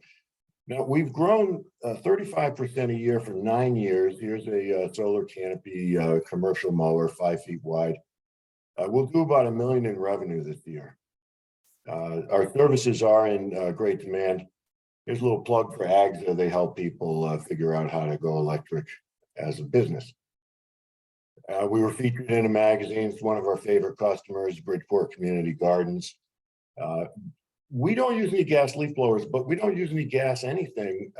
Mowing, hedging, edging, trimming, even sprayers, all battery powered, quiet, zero emission. And it's important to note that even if we were burning coal at the power plant, 100%, there would still be a 70% emissions gain. But by law, you've got to have 20% renewable in the mix, and you can go further and you can elect 100% renewable. So I would think that we probably avoid 97% of the emissions associated with lawn care across the board. But we're talking about blowers, and we're talking about restricting their use. And let's focus on that. We've won a number of awards worth noting. We buy carbon credits. If we burn gas in a car, we buy carbon credits because we want to have a carbon balanced footprint. We don't want to be responsible for disturbing our neighbors with noise or with raising the temperature of the earth, which is messing up our weather. Let's think about Norwalk for a moment. What is Norwalk's lawn care doing to the environment just from an emissions perspective?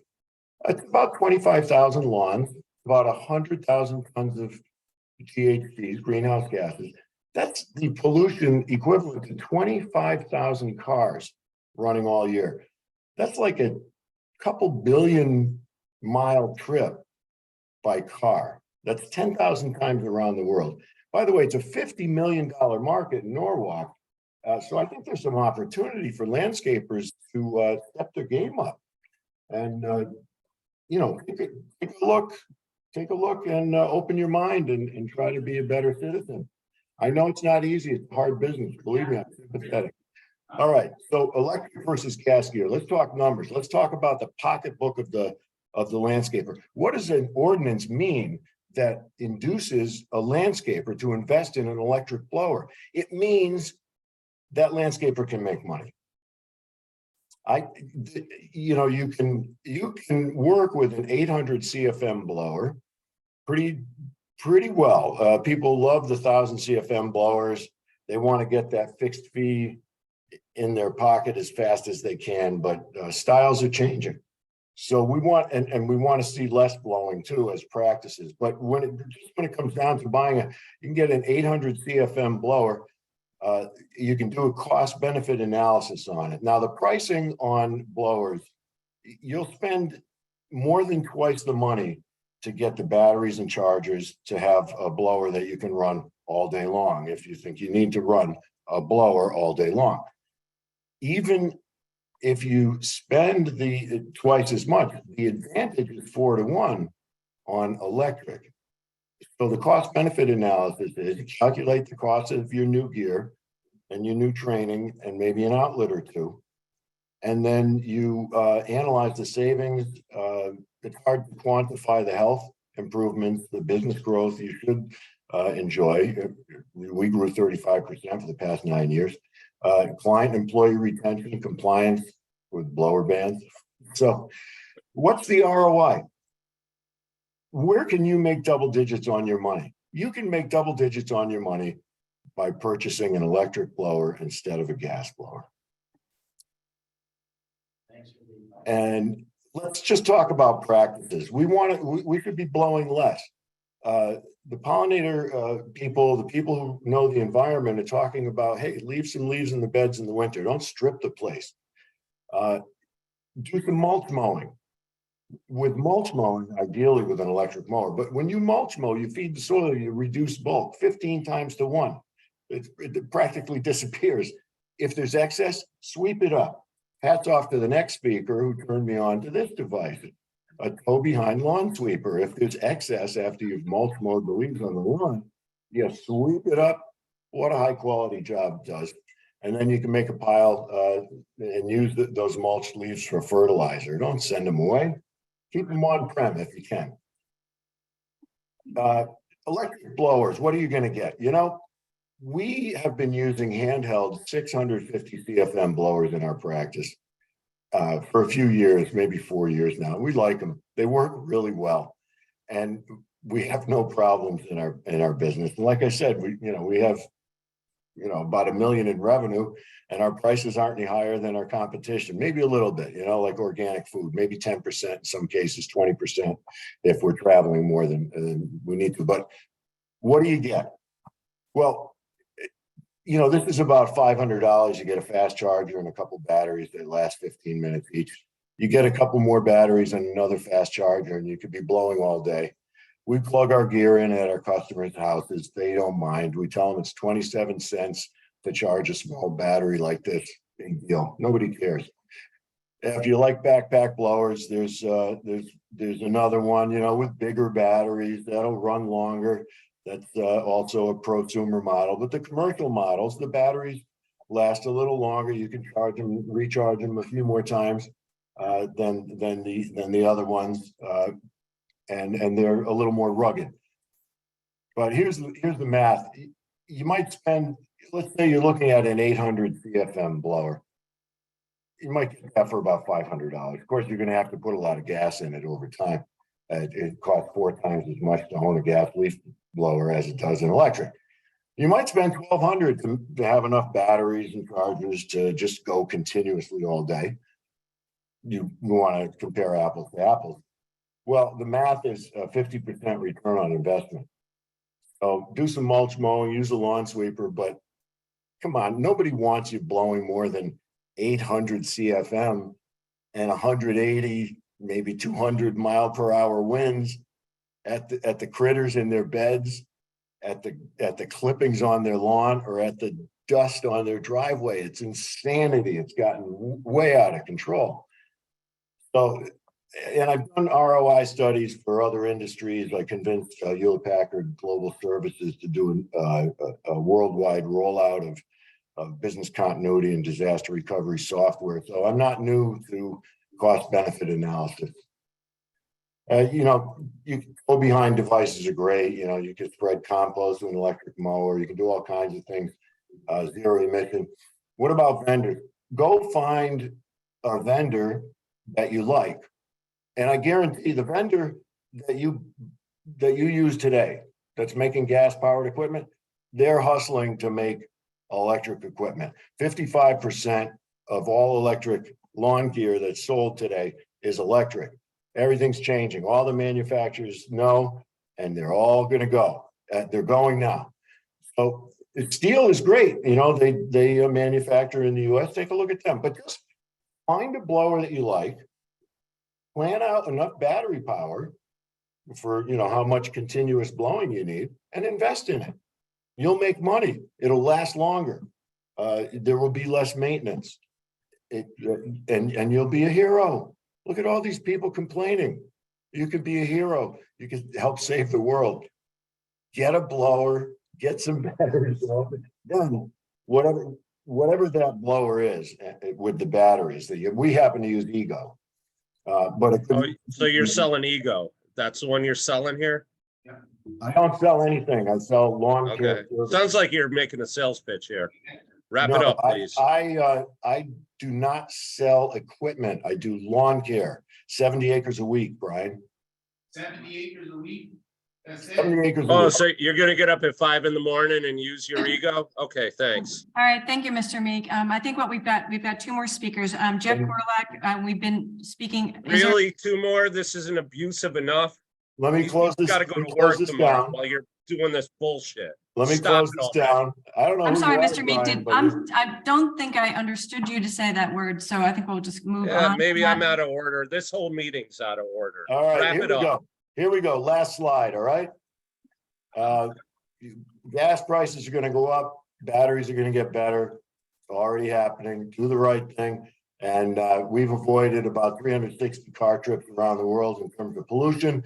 And we're formalizing the EON Alliance, Electric Organic Native Alliance, partnering across territories to make businesses more efficient. There's at least 5 companies that are zero emission. They don't use gas leaf blowers, and they're serving Norwalk today, and they're happy to serve Norwalk further.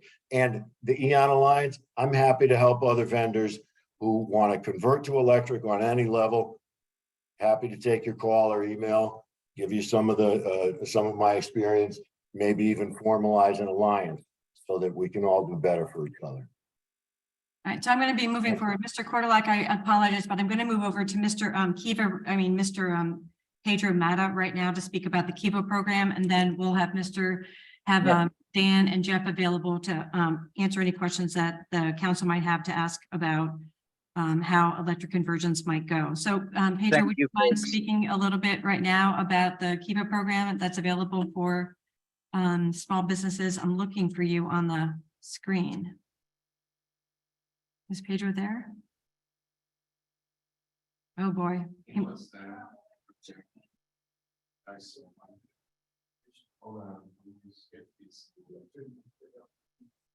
Lisa, I don't see him. Yeah, I don't either. Well, Mr. Cordulac is going to say similar things to Mr. Deventhal. So in the interest of moving forward on time, because I recognize it's 9:15 already, and I want to open up the conversation for council members to ask questions of people who have made this conversions, who might have questions about whether or not it's possible. And then we hope that Mr. Mata can join us to talk a little bit about the program. Just in general terms, that what we were going to have Mr. Mata speak about is that the City of Norwalk has a no interest loan program for small businesses that allow small businesses in Norwalk to get loans to make transitions in their businesses. And he could talk a little bit more about that. He joined us at our last meeting, and I was hoping he was going to join us again today to provide some information to some of our landscapers about this program. Nice. Lisa, Do you, Nora, do you have some thoughts about that? Did you find him, Larry? Okay, so just, Lisa, yeah. let me read something real quick. It's from Pedro. Oh, I'm gonna have to jump at 8:30 p.m. We can share the webpage and my contact info below. High level, I have 2 programs that would work for all of the small businesses. The Kiva 0% interest loan. I also have grants through something we call the innovation program. I would be happy to have all the businesses give me a call or email, and I can share with them individually. The name of the website is www.norwalkforbusiness, all one word, norwalkforbusiness.org. That's all. Thank you. And then Nora, did you want to say something more about that? Sure, just to provide a little bit of additional information, because I've spoken to Mr. Mata about this program a couple of times. So Norwalk is offering no interest loans of up to $15,000. Your repayment period can run from, I believe, 24 to 36 months. So these are substantial timelines for allowing you to recoup your investment. So I have 13 mowers. So $15,000, I'm gonna give you one. So thank you very much. Let me. And I pay business property tax on all those mowers. I'm gonna start buying it in cash. So you gotta get no property tax. So just to be clear, we are not suggesting that every business is going to find all of their capital needs met by this. The intent is that it gives you an opportunity to make an initial purchase to discover. $15,000 is nothing. Well, we're talking about we're not talking about lawnmowers, we're talking about leaf blowers. So, and again, our understanding from some of the presentations we've gotten from Mr. Deventhal and others who are operating these businesses is that the initial purchases of the backpack lawn leaf blowers may run you $2,000, but again, if fantastic. So the opportunity that we can offer is an opportunity to make your initial purchase, to test out the equipment, to find a solution that might work for you. And again, as we are understanding it, to realize the cost savings from not paying for the gasoline, to be able to then continue to invest. So again, my points at this point, I want to just make clear, because Mr. Mata wasn't there, to provide you some information about those programs, and you can speak to him further about what's available. There are also, as he mentioned, innovation grants, which again, a green business might be a highly competitive candidate for. So there are options. We're not certainly suggesting that these options may meet all of your capital needs, but they are money that we're offering at either for grants or for no interest loans to assist with this. So I just want to make clear that this is something that we as this council committee have spent some time investigating to make sure that we're presenting you with options. And I'm sorry that Mr. Amato wasn't able to prevent this too. But also, well, first of all, public comment is done, unfortunately, so we're going to have to continue the conversation. No, we can talk, but what we did say was that we're understanding that these machines have 3 to 5 year useful lives, so that you're going to be building it. That's not true. Can any of that $8,000 grant, can that be used to afford the insurance, to either store, buying batteries in my shop? You can absolutely ask Mr. Mata those kind of questions. My understanding is that this money can be used for whatever purposes the business has determined is the best use of their investment. So you would have to talk to him about specifics like that, but that's up to the business. Can change their machines, because we have blowers that are probably 10+ years. We fix them, we maintain and fix things. We don't get rid of things 3 to 5 years. If we did, we'd be out of business. And I think all these people are the same. Yeah, I fix a lot of it for the older. The only experts we saw on that side of you. Yeah, she said the doctor said she wasn't gonna take either side. The whole thing was about, cancer, this, cigarette, do the same thing. Government sells cigarettes, cigarettes do the same shit. I don't think the government sells cigarettes. So it's time now for the committee to discuss. Do many members have any questions for any of the people who've spoken, the experts, or questions about leaf blowers in general from commercial uses? Brian, it looks like, oh, Mr. Meek, do you have questions for any of the panelists? I'm sorry, I'm not going to impeach your witnesses again. I just have questions for our council and one comment after that. The questions to Brian, if you're still here, Brian, I see you. So assuming we vote and approve this tonight, it goes to the full council. The full council, as I understand, needs to pass this with a 2/3 vote. Subject to the council president even putting it on the agenda. So what's the roadmap here? That's one set of questions. And then did you, if ever, consult NFD about some of the fire considerations that some of our great speakers brought up tonight? So Brian, are you looking for the timeline about this? Is that the first? Yeah, correct. Hypothetically, if after all this conversation, we approve this, it moves to the full council. Right. Then the council president actually has to put that on the agenda, and then we have to pass with 2/3 vote, correct? Correct. Wait, do you have 2/3 vote, Brian? Why would I'm sorry, but it goes to the council. If this were to be voted on tonight and was sent to the council, it would be on the agenda on Tuesday, July 25, and it would just need a majority vote. I'm sorry. Okay, thank you. Majority. That was the question I had. And would you be there on record like you did tonight to read in all and any email testimony, or would that be subject to the council president's whim? Anybody, well, first of all, anybody who wants to could come and speak at the council meeting on Tuesday if it were to be voted on tonight and go to council. Anybody who wants to speak on that issue could go to the council and speak. I'm more than happy to provide a copy of of all the emails, public written comment that have been provided at the June meeting last month and this meeting tonight, to all council members. In fact, I have an email ready to go that'll go out right after the meeting to not only the ordinance committee, but to the entire common council, so that everyone will have a copy of all the written comments that were made, including attachments. And I'm more than happy to send the video if anyone wants to see that video, which apparently no one could hear. Okay, and sorry if I jumped over it, but maybe was the fire marshal consulted in any of this conversation? I myself personally have not spoken to Mr. Sawyer or anyone from the fire marshal's office. No.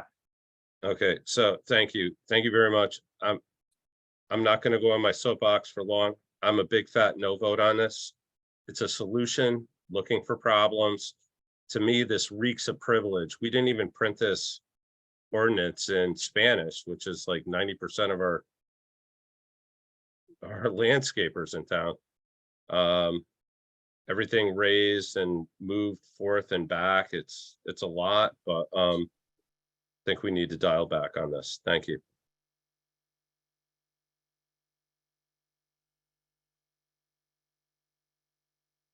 Other comments and concerns from committee members? Mr. Freyer? Can I ask a question of Mr. Portalock? Is he still there? Yes, he is still there. Mr. Portalock, could you please tell us a little bit about your experience with lithium batteries? Yes. Thank you. I have been running a company with just battery powered for 5 years. Behind me, I have a bunch of equipment. You can't see, it's a little dark. I have large, I have small mowers, and I have trimmers and blowers. I highly recommend people go electric because it's working for me. It's working for every company that started it. It's working. And all the employees are happy and the clients are happy. I'm making the same money and I'm not charging more. I'm saving maybe $1,000, $2,000 in gas a month. That's enough to buy everything. Can you tell us about could you address the battery question that Mr. Freyer asked about the safety of batteries? Yeah, I can mention that with the lithium batteries. Yes, I would say that there's always a concern for things to catch on fire or be a problem. Gasoline's explosive, but we got a good handle on that. We have some good best practices, and there's always good best practices to be adopted. I charge small batteries that have not been known to be blowing up that I know of. Of course, you don't want them in a fire. So if there is a existing fire, you'd be best off getting any lithium batteries out, whether it's drills or whatever. But the question of, can you not do this because of the lithium problem? Well, everybody's got lithium already in their garage. God forbid their drill charger catches on fire. I use a residential line of blowers, so that's pretty safe. I don't need the commercial line. I use 2 blowers, 1 in each hand. That solved a lot of problems. So with my batteries, I'm then charging on site at the client with small chargers. I have a box behind me with chargers. And then at night, I charge them. I plug in an electric cord as short as I can make it to my box of chargers on the truck. Everything's basically outside, and I don't have problems with weather. I can make it frozen. I can make it hot. It doesn't seem to affect everything. I have most of the same batteries after several years. So a lot of what I heard earlier tonight, which I was on after 7, it was really just what I've heard in all the others. And it's what I would say if I didn't know anything either. But I invite everybody to try the electric because it's working fine. And you don't have these major issues that people think they have. You're not going to have to charge your client $1 more. You could actually charge them less. Some of my clients think they're paying less than they used to. I don't know, but I charge the average market rate. Okay, it's higher in some towns and less in others. I stick to that. I don't overcharge, and I never put a surcharge. Last year, I hear landscapers put a surcharge for gas costs on their bills. I don't do that. My electricity bill for the month at home is hundreds of dollars, not thousands of gas dollars. Okay, so I run 2 full trucks. I charge and I spend a few $100s at home to charge at home. The rest of it, I charge out on the road at the clients. They're happy. So those lithium batteries are good. We use them. If they get wet, I highly recommend drying them because anything short circuits. But me and 5 other companies have been kicking the boots. I've been leaving it out. I've left a $20,000 mower in a cold garage. It's not a problem. How many clients you have? 2 trucks. And by the way, the electric mowers, you can get a beauty for like 18,000. You can get a nice one for 5,000, 6,000. Prices are gonna come down. And I recommend putting a blower in each hand. One blower in one hand is like one arm Willie. Mr. Cordlack, do you, when you talk to other landscapers, how do they react to what you tell They them? marvel. They're happy to meet me. They want to try my equipment. I let them try my blowers and mowers. The trimmers are a no-brainer. It's just silly to use gas trimmers. The blowers, I understand your concern, but there is no concern. Okay, if you just do it right. Look, these people are like, you can never do acreage. I do 10 acres of lawn at one client with all the leaves, oak trees. What do you mean you can't do it? Oh, I charge the same as their previous contractor. How many days in the day can you do 10 acres? How many days? It takes me 6 hours, 3 guys. And you're making the same money? You're nuts. You're nuts. I want to be there. Yes. I'm gonna be running To be workshops. polite, I'm gonna be, everyone to be polite to all of the speakers. I'm gonna be running a workshop or 2 this winter where you guys can come and see what I do. I want to share anything I've learned over the last 5 years because the health pollution problem is no joke. All these speakers are experts that are the doctors. All of us activists that want to see this banned are totally correct with the science. Now, I am all about freedom. I'm all about free markets. I'm also all about all of my friends and maybe your children that have asthma inhalers, which would benefit if we didn't have this. All of those people with any sort of emphysema from all of those cigarette smokers we grew up with in the 60s and 70s, all of us would benefit. This is a simple business choice. And by the way, one guy, $1,000, that's what you need to have an electric blower in the hands. You get 2 small residential blowers and you put them in one in each hand. They each cost $300. You buy a few extra batteries, voila. You've got 3 guys in the truck, send 4 blowers out with a charger box of 6 blowers and some extra batteries. All of a sudden, you're in business. Excuse me for all the noise, Mr. Cordlack. It's okay. It's hard to Excuse me, we're listening to one person at a time, please. It's hard to wrap our head around the fact that here's a guy saying it works, but it's true and it's fun. Everybody loves it. The workers love it. They haven't left me. They keep coming. And it's not because I don't have gas. In fact, yes, sir. Go ahead. Go ahead. What kind of turnover do you have? How many employees have you lost in the last year? I've only gotten rid of employees. They don't leave. Okay. Thank you. Thank you very much. I think you've been a very informative person to listen to. Thank you. I wish it was light out so I could show you the small trailer of equipment with 2 blowers, a weed whacker, and a mower and a mini mower, a regular residential. It works great. The largest mower cost me 18 grand. The other mower cost me 600.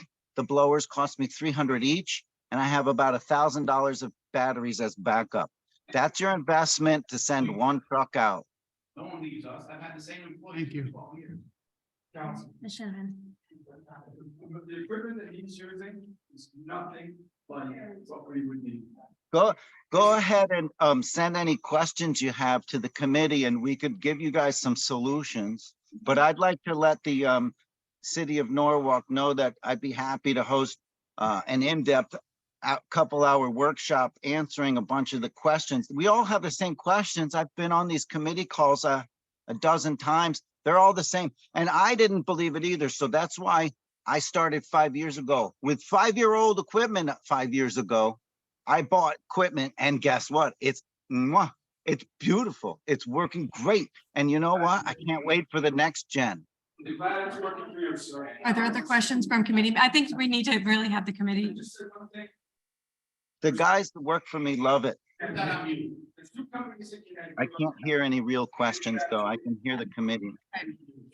Makita and Stick. I'm sorry. Takes 8 hours to charge. We have 2 batteries, they're $1,300 each, and the machine is $600. But you guys have the wrong information. You're wrong. That's not the There last week at the place that sells them. Don't tell me I have the wrong information. Look, I'd be happy to share. Doesn't make anything that we can use. That's I could tell you how to get set up for cheaper than that. Yeah, now is not the time to talk about why it can't be done. We're just. I think that, you know, It's not productive. no, this isn't the way this should be going, and we really do need just to have the committee speak now. And we've had the public participation, and we appreciate that people all have lots of thoughts and comments. And we've had our chances to discuss this. So at this time, public comment is completed. What we can do is, and it sounds as though it's a great opportunity to have a public workshop where we can have people who have made the transition, meet with people who haven't made the transition, and have conversations, you know, with like specific pieces of equipment in mind, which would be a really wonderful thing. And we can do that. Excuse me, I really have to take control of this meeting because public comment has completed, and we're going to then have now the committee have the conversation about whether we're going to vote to move this to common council or what exactly we're going to do. But this is where the conversation needs to be. This is how the meeting goes. Public participation is closed, was closed almost an hour ago. So thank you for your thoughts and comments. We're going to continue the conversation among the committee now. So are there other questions that any committee members have, either for any of the experts or among one another, or specifically to speak about the ordinance, the draft ordinance itself? I have comments, but no questions. So if folks have questions for the experts, I defer. Any further questions? No, I have no questions.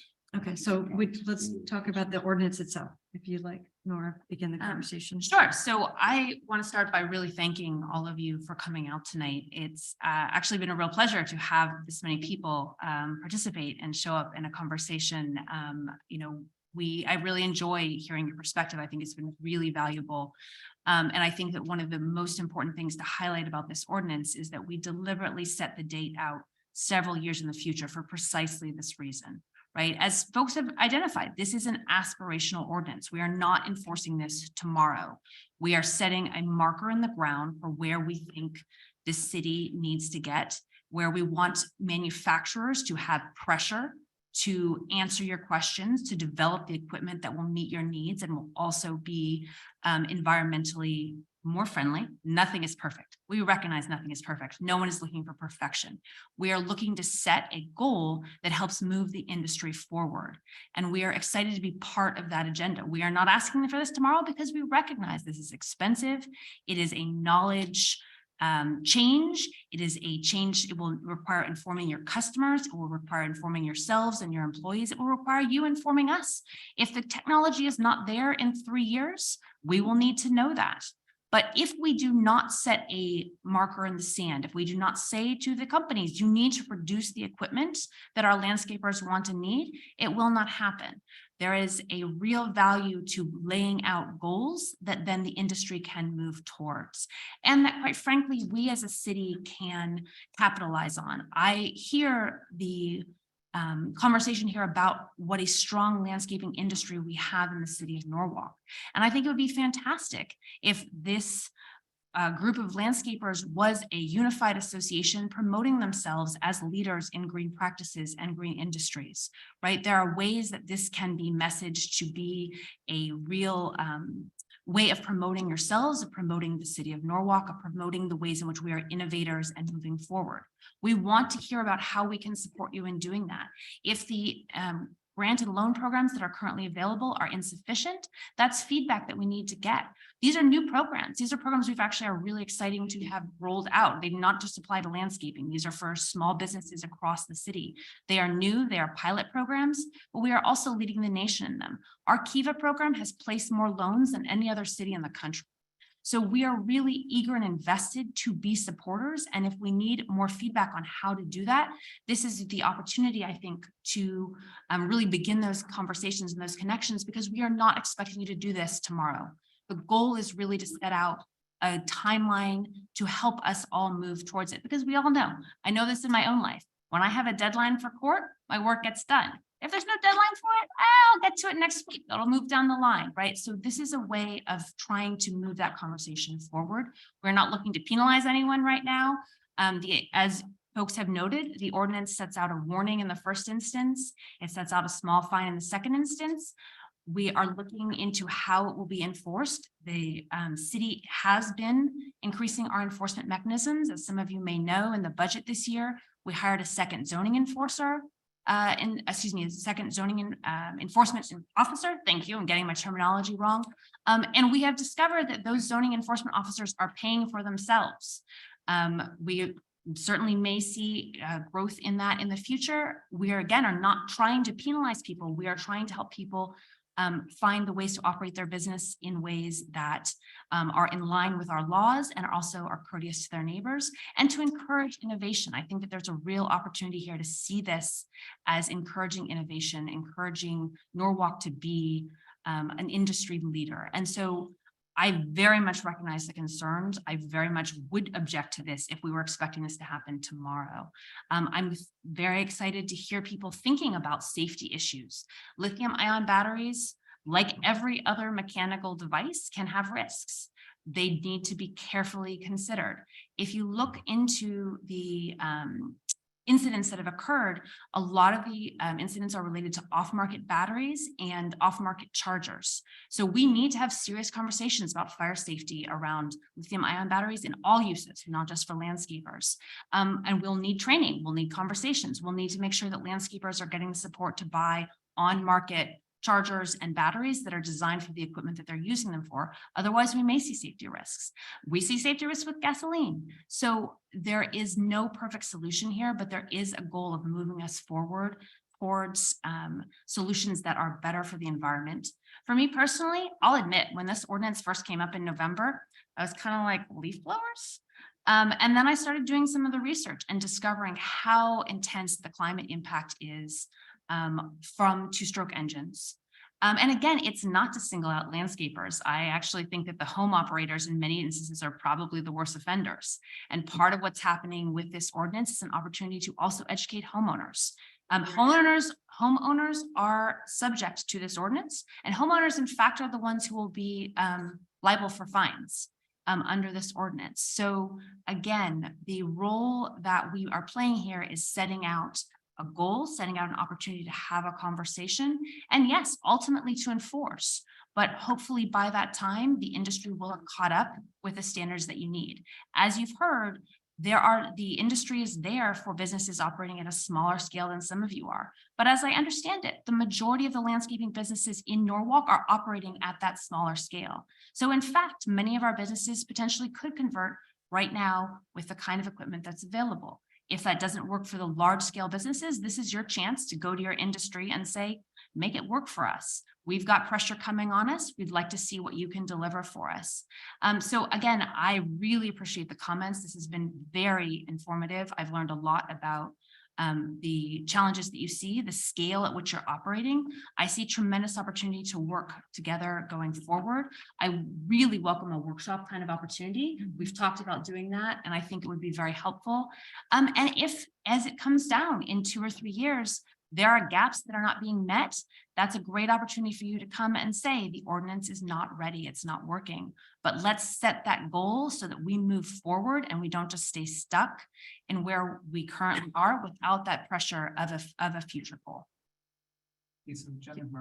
Yeah, well, committee members first, of course. Well, committee members should speak first because Sure. we've been doing this, and then we'll certainly get to Jen, of course. Sure. Then I'll take the mic. I couldn't agree with what Nora said more. I think a couple things just to add on. I think one is this is a valued industry in this city. I can empathize, and I think I hear it tonight, that this feels like an attack.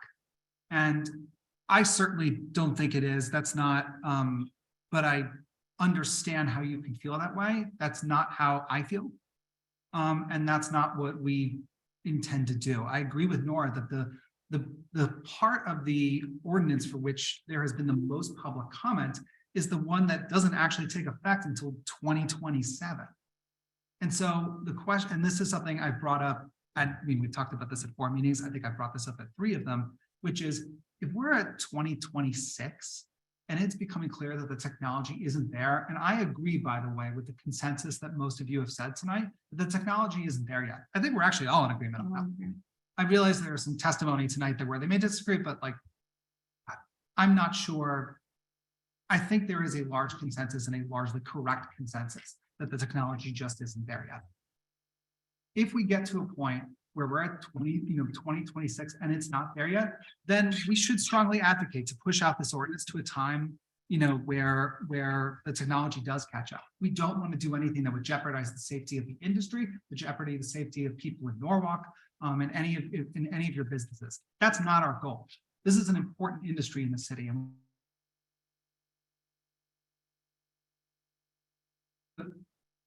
person who, let's just say young man, even though I have 33 and that like makes you feel super old by saying that.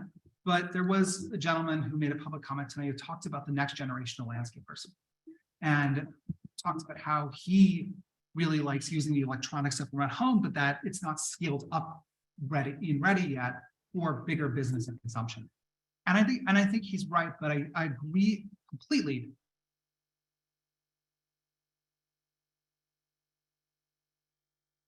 Role in pushing an industry to make its way more so into the future.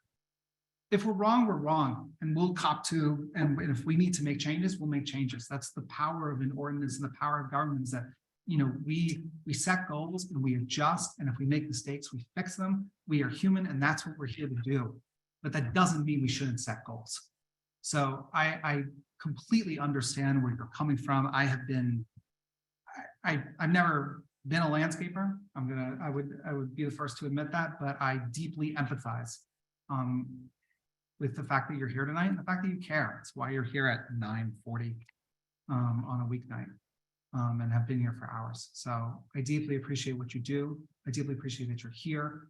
We do want to be a resource to you, and we do want to make sure that you can thrive, and and that's considering that the only immediate effects of the ordinance at this point are basically times and a requirement for protective equipment, which I think a lot of you already do anyway.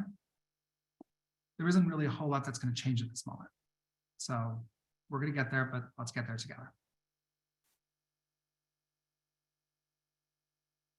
Add to what everybody else has said so far. So I look at, I came in here and I thought that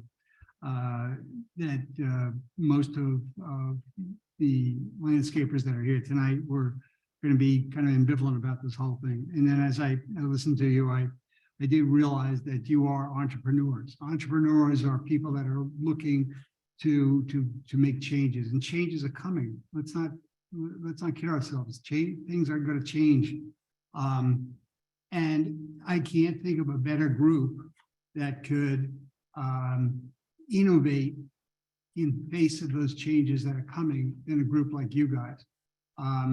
You're small business owners, you're industrious, you work hard, you probably play hard.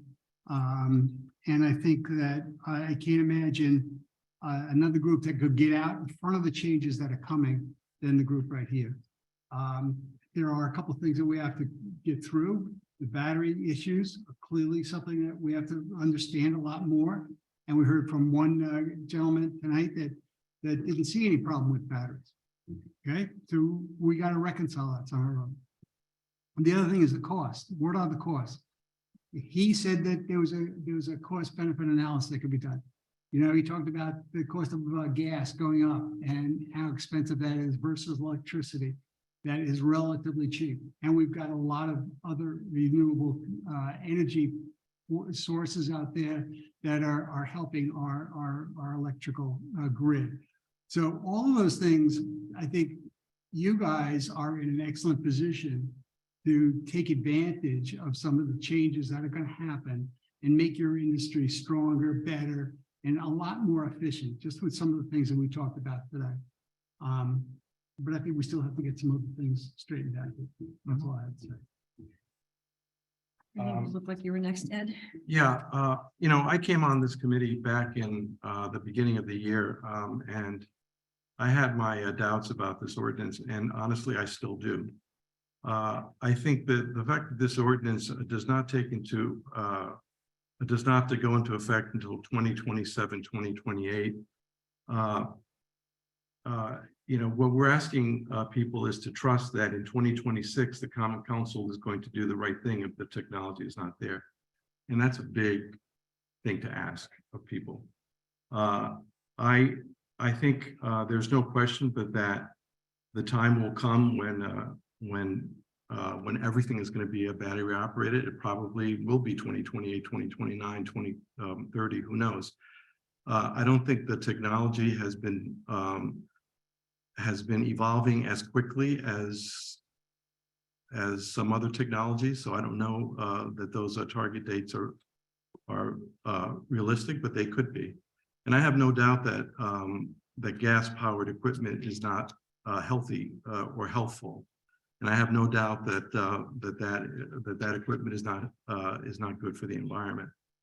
I think if we're trying to be aspirational and set a goal and require the manufacturers to start, developing and creating a cheaper battery operated or non-gas operated equipment, I think one way to do it is to, for instance, require the city of Norwalk to switch entirely to electrics by 2028, 2029, or 2030.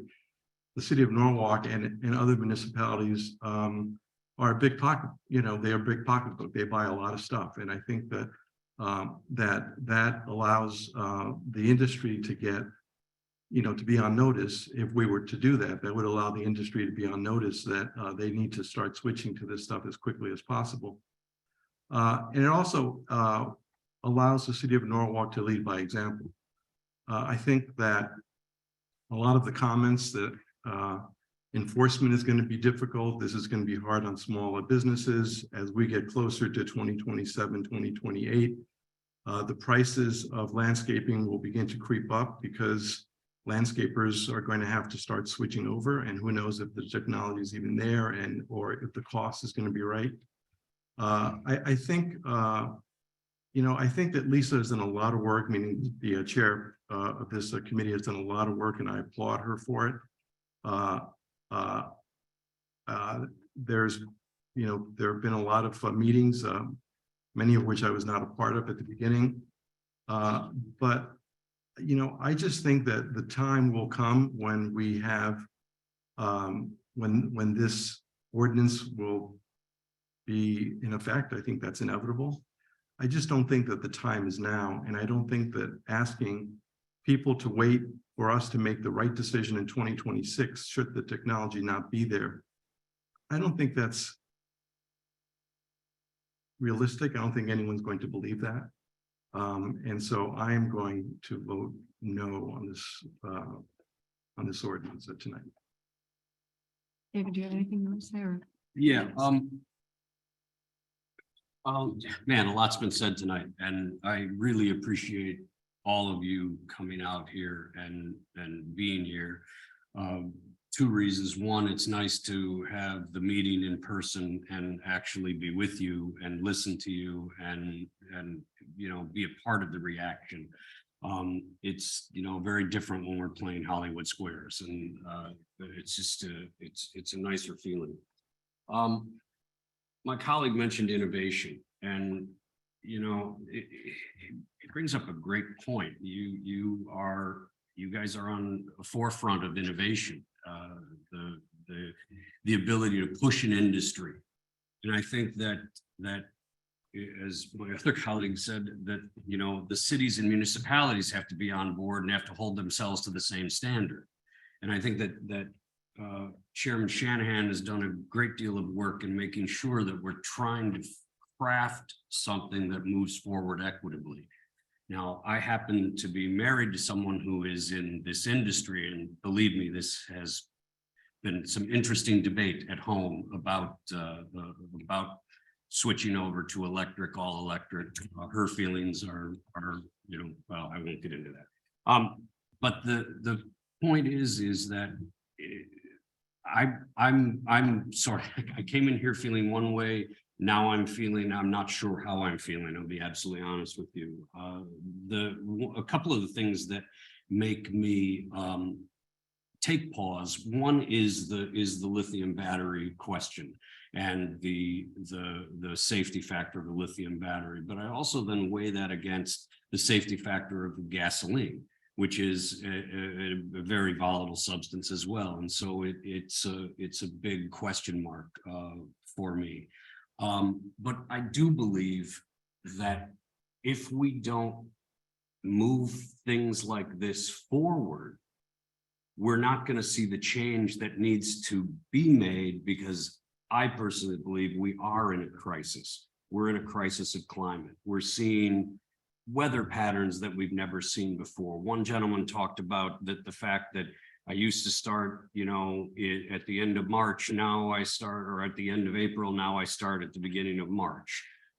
We have seen, you know, terrible issues with snowfall. So our groundwater is not being replenished at the same rate as it used to. We're seeing the wildfires. We're seeing these things. And I think that we have to be conscious of making choices that look towards that future for our kids, our future for our city, our future for our country. And I think it's important. The committee spent a lot of time talking about how we can create that trigger so that there's time for your industry and the homeowners and the municipalities that utilize this equipment to, you know, start to make the conversion and make the change. I want to believe that the people sitting here in 26 are going to listen to you also and say, if the technology isn't there, that they would make the change, that they would say, we've got to push this out. We've got to make some changes to this ordinance because of that. But I have to agree with my colleague, Ms. Nijelski-Eichner, that we've got to start somewhere. And I think this is a place to begin moving that conversation forward and doing this type of work. And that's just where I'm at right now. Just have one more very quick comment to make. You know, I would vote in the affirmative for this if the 2026 date was sort of put in reverse. That if by 2000, that this would sunset in 2000 at the end of 2026, unless the Common Council makes a finding that the technology and costs and everything else that justify this conversion to 2027, or that the act or that the ordinance that take effect in 2027. So that puts the burden on us to make an affirmative finding, as opposed to the burden on the landscapers, let's say, to come to us and say the technology is not there. So I would vote for it if the burden was on us, not. We're using that, not speak out loud, we're using the equipment, so would you want the feedback from us? Yes. Feedback, or Yes. Yeah, I think what he's saying is that instead of it being on the burden of the landscapers lobbying the government, it's that the government has to. Well, make an just affirmative choice. one point on that, Yeah. because the way we came up with these dates, the 27 and the 28, was because we were working closely with DPW and Rec and Parks, and we negotiated with them and talked with them about what they thought was a realistic time frame for them to make this conversion. So while I know that Ed's concerned that maybe Common Council won't jump up and down and say, oh, we should look at this ordinance again, I can guarantee you that Rec and Parks and DPW are, you know, that was kind of embedded into the way we drafted this ordinance, so that, like, hey, we hear you 27, 28, if everything's going the way it should. And so I think that they'll be the first to Yeah. complain, and I think that they'll hold council's feet to the fire on these I dates. think Norwalk has a bigger pocket than these landscapers do. Well, I mean, it's our pocket, right? So, but I mean, I am here to say that the rec and parks, we made that, we had that conversation, we made that promise that if they came back to us and said, I mean, that's how we got them to agree to this time frame at all. We sat down with them and said, what is realistic? What, how do you view the industry? What do you think is appropriate? What's your workload and things like that? So that's how we came up with it. We have one more comment from Jen McMurr. I'll make my comments and then we'll decide what to do. Do you have, Jen, do you want to, I think that I can't tell if you're muted or not, but if you. I'm unmuted. Thank you, Chair. I actually have a couple of questions. Is it appropriate to ask those? I don't want to make comments. Have any of the experts available this evening or anybody during your conversations talked about the environmental impact of the lithium batteries and disposing of them and the mining of them? Because I would love to hear a comparison of, the pros and cons of that versus the gas, obviously. And then secondly, I know we've touched a little bit upon the challenges of enforcing this. I'm just wondering what conversations have been had around enforcing this, who's going to enforce this. It's a very big challenge, as Councilmember Nagelski-Eichner has mentioned. We added an enforcement officer this year, which is wonderful, but we were already very behind in blight to begin with. So is this going to fall on them, and what does that look like? Yeah, and we've had a pretty robust conversation. I can answer that question. The second question I can quickly answer, which is we've had conversations with Jess Vonacek about that very issue, and they are looking to add maybe one or maybe even two blight officers, and this would come within that realm. And it turns out that blight officers tend to be a revenue source for the city, so that is built into the equation. So that's pretty much where it would be taken care of. That's where it would be addressed. And then I would suggest, because it seems like it hasn't been done, talking to Broderick Sawyer or NFD about the storage of these. I know that in talking to Parks and Rec, they've said that it's going to be a minimum of $383,000 investment for them plus storage because of their OSHA regulations for storing and providing electricity to these. It's a 4,000 amp electrical supply that they have to provide, and it has to be stored in its own room that is temperature controlled to prevent fires. And so in addition to the $383,000 that we will be spending as a city over however foreseeable future, when we implement this, how much more have we talked about the cost of it and how we're building that in? I know that it's environmentally friendly, but we just want to make sure we're covering all of our bases on that end too. Yes, we did talk to them about that. We talked about, they actually built out a budget, and that's what we built our timeframes under, because that we wanted to be fiscally responsible and understand what their fiscal restraints were and putting this together for the city. So that was built in, yes. Thank you very much, Chair. You know what I mean? How do you expect, like us, to get a power source, even half that, at a house, which you keep our business out of? Okay, you all know that. Or at a shop, and like he said, if the landlord says no, because he a high risk fire, where does it go? There's two landscaping companies in our building. Well, we should probably look into that. That should be part of. Okay, hold on. Remember, public participation's over. It's a fair question. I mean, it's 10 o'clock at night and we have to have control of the meeting the way it really should be done with public participation being over. But what we could do is when we're talking about that workshop, which I think is a really terrific idea, this would be a really good topic for all of that. And so I'm going to make my final comments, and then I guess we could consider whether we vote this to take this to council or if there's more work that needs to be done. But we really have spent, I think it's now almost 15 months looking into this situation. And we do really appreciate that you all have come in. Well, we have spoken. I'm sorry, was I speaking? Thank you. We did speak with landscapers, maybe not everybody in this room. Obviously, you guys all came out, but we did speak with landscapers. We spoke with people who use this equipment, people who don't use this equipment. We spoke with our rec and parks. We spoke with large swaths of people considering also the environmental issues, whatnot. you come up with this ordinance. Now you've made me lose my train of thought. So I have to regain where I was. The first thing I wanted to say was that we are very grateful to have all of you come out and to give us your comments.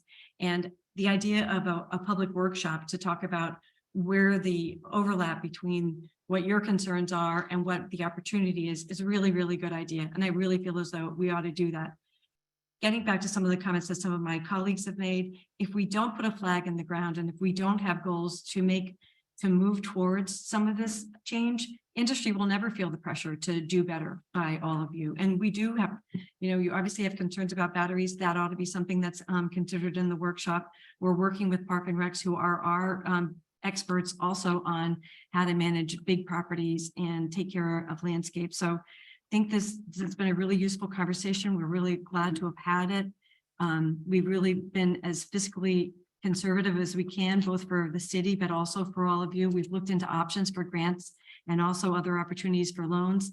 And the conversation on all of those fronts should definitely continue. We're not the first people to come up with this concern. This isn't something that's pie in the sky. A lot of municipalities and states across the nation are looking into this. And as all of my colleagues have mentioned, we've really been suffering with the state of the environment, the state of our air, the state of our environment even for the fauna and flora. So it's a major, major concern. And we appreciate you all coming out tonight and spending all of this time with us to discuss it. And are there other concerns that the committee members want to discuss? I think you had a thought that you wanted to share. Well, I look at this and I'm starting to wonder, are there two parts of this? Is there a part of this where we talk about the time change, the actual time usage that we talked about? So the ban from this date to this date. You mean in the seasonal ban? The seasonal ban. So is that one part of this thing? And then that's just about a ban on the blowers. And then to go to my colleague, Mr. Camacho's comment, which is, do we then look at a trigger within the battery powered, the ban on gas as being something that has to be revisited, so that we have to, I think it looks, I hate to say it, it looks at restructuring the ordinance and taking a look at it, that we create a trigger that is incumbent upon the council to look at using the input that would be available. I think of this because of the work that we're doing right now in the charter revision. Yep. And that we built a trigger that says in 2 years, this has to be revisited. Every 5 years after that, it has to be revisited. Is this something that we need to do that with, because the industry is not quite, the technology is not quite there for the industry to benefit from?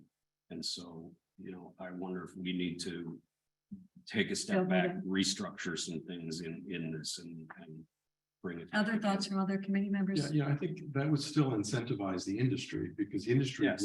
would be on a watch to see if the common council is going to extend the date or implement the date. And I think that would serve that purpose.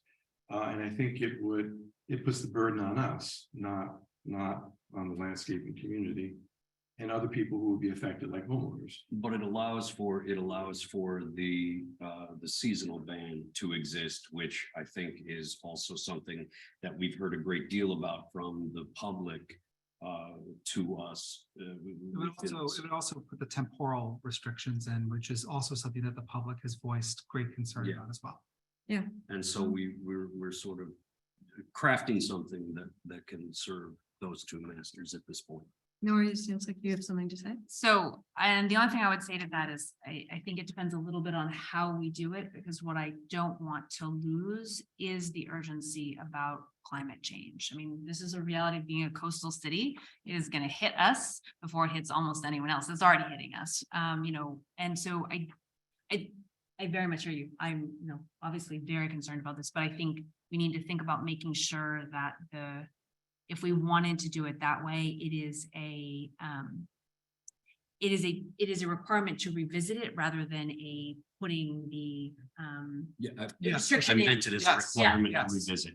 I think it has to be a requirement to revisit and not just if it's there, we do this. I Yes. think it has to be revisited in whatever that time mechanism is in order to make this, function with efficacy for the city and for the people within this industry that have come to talk to us tonight. Yeah. So when would we consider that trigger? What do people think is reasonable for the trigger? Like, would that be at the? Right, so my thought would be that since, if we wanted to be in effect in 2027 and people would need time to implement, it, or, people need notice whether it is or is not going to be impacting them in 2027. That's why 2026 is what came to my mind, but. Yeah. That's. Because the whole idea is to give the industry and the city time to budget and start to make the transitions. Correct. So everybody's on notice now that this is something that the city thinks is an important thing to do, so. Yeah. I May I make- oh, sorry. one. No, go for it. I was just gonna make a motion, which, Oh, I'm sorry, then may I actually? so if you want to go. Yeah. No, I think that, structuring a right to revisit is the prudent path. I think that it gives the industry, puts it on notice that this is something that we're going to need to revisit. It puts it on us that it's an actual legal requirement that we are actually going to have to do and actually have to vote on. So I think that,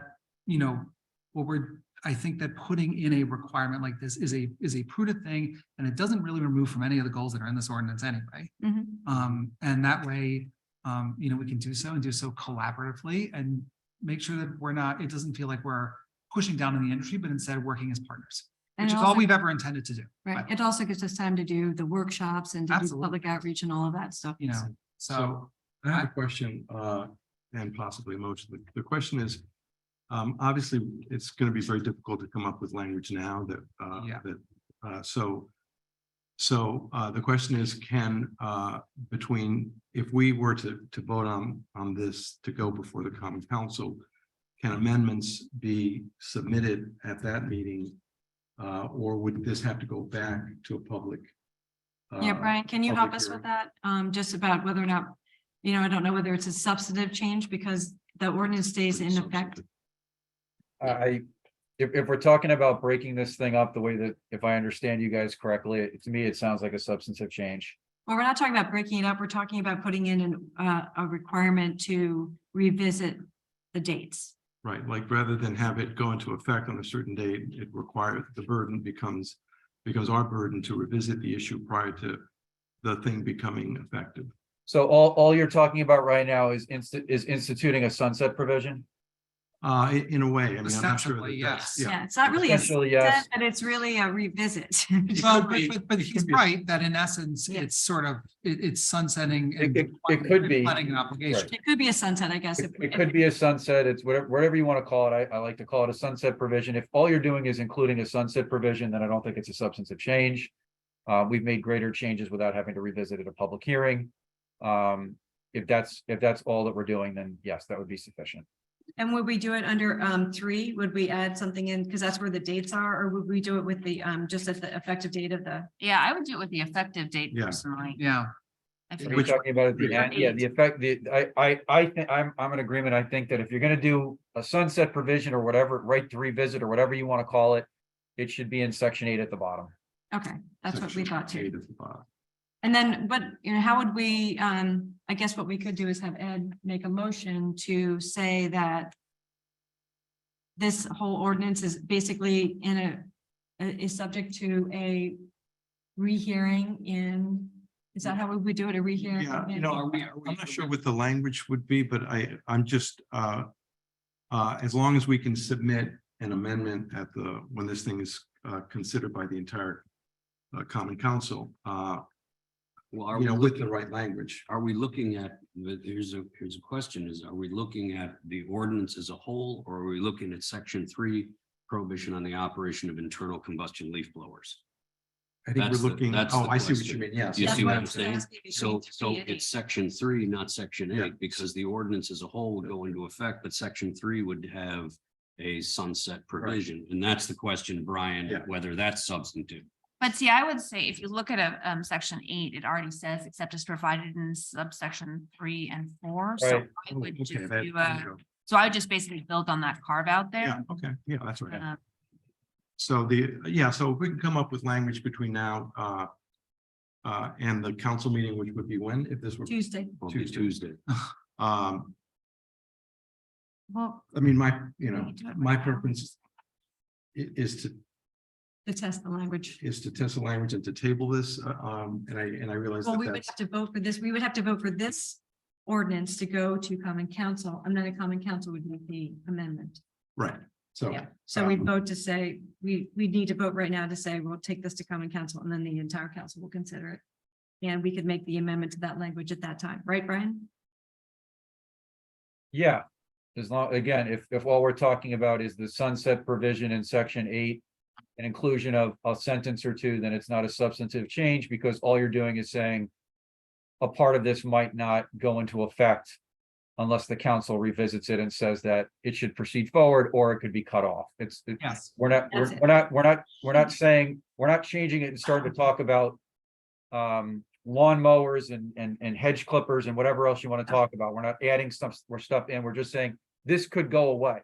It could proceed forward as if this thing went forward right now, or it could go away. So at a minimum, in the best case scenario for this ordinance, it proceeds forward after the council revisits it in a couple of years, which it would have been doing if this had gone forward without that language.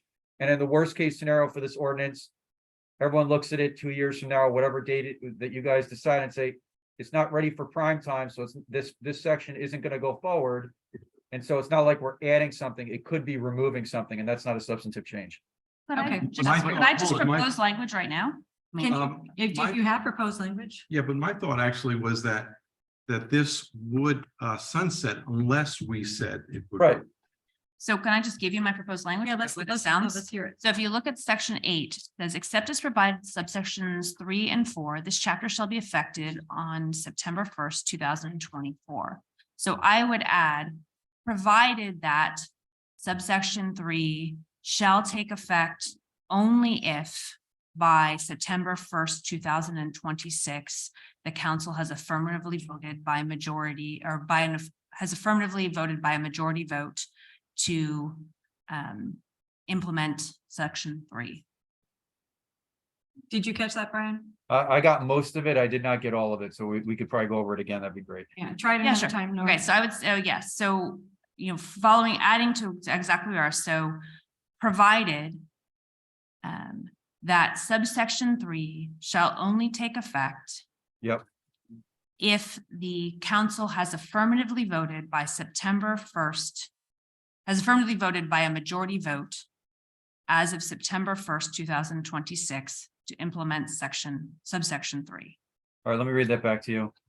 Hold on. I have, and I might have missed one or two words. Provided that subsection 3 shall only take effect if the council has affirmatively voted by majority vote. Was that? Yes, Okay, by majority vote as of September 1, 2026, correct. to implement subsection 3. Yes. All right, let me read the entire section 8 now. Except as provided in subsection XX-3 and 4, this chapter shall be effective on September 1, 2024. Provided that subsection XX-3 shall only take effect if the council has affirmatively voted by majority vote as of September 1, 2026 to implement subsection XX-3. But, okay, I mean, Clunky. it's Yeah. a little clunky. I'm writing it on, right, I'm writing it on. Yeah, No, I mean, understand. if we can just, just kind of work on the language between now and the council meeting, I suppose, that would work. And that's fine. I felt like Send it to for- council, and if you want to make a small Yeah, amendment to small clean it. amendment or I whatever. felt like for the public, it would be better to have Just some from a language proposed today. structural standpoint, whatever we do here, anyone can offer any amendment Right. to anything on the floor. So. the Yeah.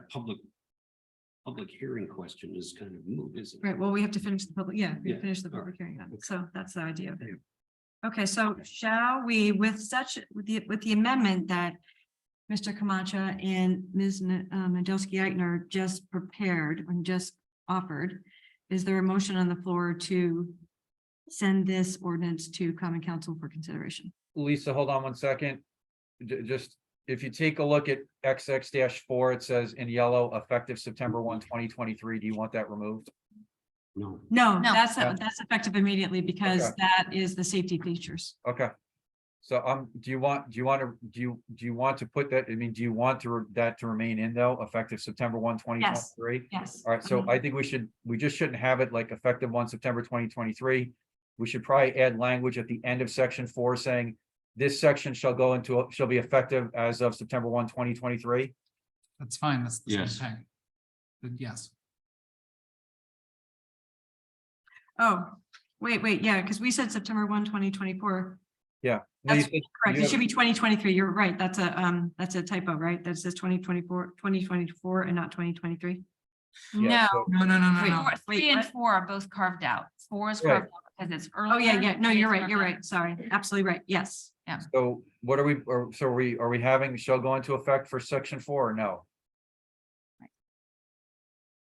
Can I? Sorry, section 4 is can I- already carved out, Brian. All right, so we're getting rid of that then. Okay. No, No, I'm 4 not is- saying that. 4 is carved out in 8. we have Right, so to right, table so- this and just. let me show you what I have. It'd just be easier this way, We- because now it's yeah. getting confusing. Or- Hold on. It's not gonna take- No, we'll get another public hearing to give out. This is what I'm talking about. I think this is a pretty contentious. I don't think this is the way you want it to look when you go in section 4 that you want it to look when it goes to council, if that's how you decide to vote. So Brian, zoom in a little bit. zoom in. Yeah. Hold on. We can actually zoom in on our iPads. The public can't. Yeah. How's that? Yeah. better. Okay. So you're just taking out the section, the highlighted in yellow. Yeah, I'm taking that Yeah. out. Do you want me to put it at the bottom? No, it should go right The there. way you just added it, that is fine. Okay, I'm gonna get rid of that other piece then. That That's fine. should be the carve out. Yep, that's fine. I just wanted to be, I didn't want to make a mistake in that regard. I wanted to make sure it looked clean. Right, we do it. Just want to make sure there's no other yellow like that. You still want this to be September 1, 2024 in section 8? Yes. Okay, Yes, with the carve out, Yeah. That's. with the added language. Yeah. And if it doesn't take into effect in 2020, whatever it is, what was the year, 2026? 2026. Then the whole thing expires? Is that the idea? No, No, just just section section 3. But that Section expires 3 would good. So in other words, that's it. You'd have to redo it. Yeah. Yeah. Yeah. Okay. Well, so yeah, it says except as provided in section 3 and 4, Yeah, right, but it says 3 shall only take effect if affirmatively voted. right. So in other words, you can't vote on it affirmatively in 2027 if you Right. want to. No, you It gotta- has to be by September By 1st, September 2026. 1st. Yeah. And then at Uh, Why that is it point, we'll as look of at all of the, Yeah, so that gives us a couple of years to, Not easy. to see how the equipment comes, see how the industry changes Yeah. and give people time. to- Years to do outreach workshops. And then do the look at workshop. Where things are at. Right. does that help you be clearer? Okay, Lisa, Yes. I think it would be clear. Hmm? City of Norwalk is gonna move forward with things. We can move forward before anyone in this industry. Oh, no, they have to move forward. They're absolutely completely covered by this. Like, City of Norwalk bought brand new Tahoe police car. Those maybe should have been electric. We're Yeah, working on that. Trust me, we're Where working on that's that. a major- City of Norwalk purchased, by the way, Those should have been electric. We think so too. trust me, plenty of us on this panel have pushed the police department to get more electric vehicles and more hybrid vehicles. And in fact, they just bought 10 hybrid vehicles last year. Drive a Ford Edge or whatever you drive. How come this car is not electric? The forefront of Norwalk, Gary, really doesn't even drive an electric car. You know what I mean? We want a more electric vehicle fleet. You're not getting an You're opposition from me on this one. Yeah, we absolutely. On more electric vehicles. Back to the conversation. Back to, I'm sorry. Let's get back to this. I'm sorry, I'm going to take control of the mic again. So here we are at the point. So we are, is there a motion on the floor to? I will motion Yes, I will motion to move this ordinance as amended to the common council. All right, all in favor of moving it to a common council? And anybody voting no? Mr. Mead? Mr. Moore. No, and we, by the way, we just put 10 million gallons of untreated sewage into the river while we had this meeting. Thanks. Thank you. Okay, I guess we have no further business, so there's a motion to adjourn. What was the last speaker? All in favor? All in favor? Uh, Great. Motion is the meeting's adjourned. Nice after that, maybe what the last speaker, I didn't hear the last name.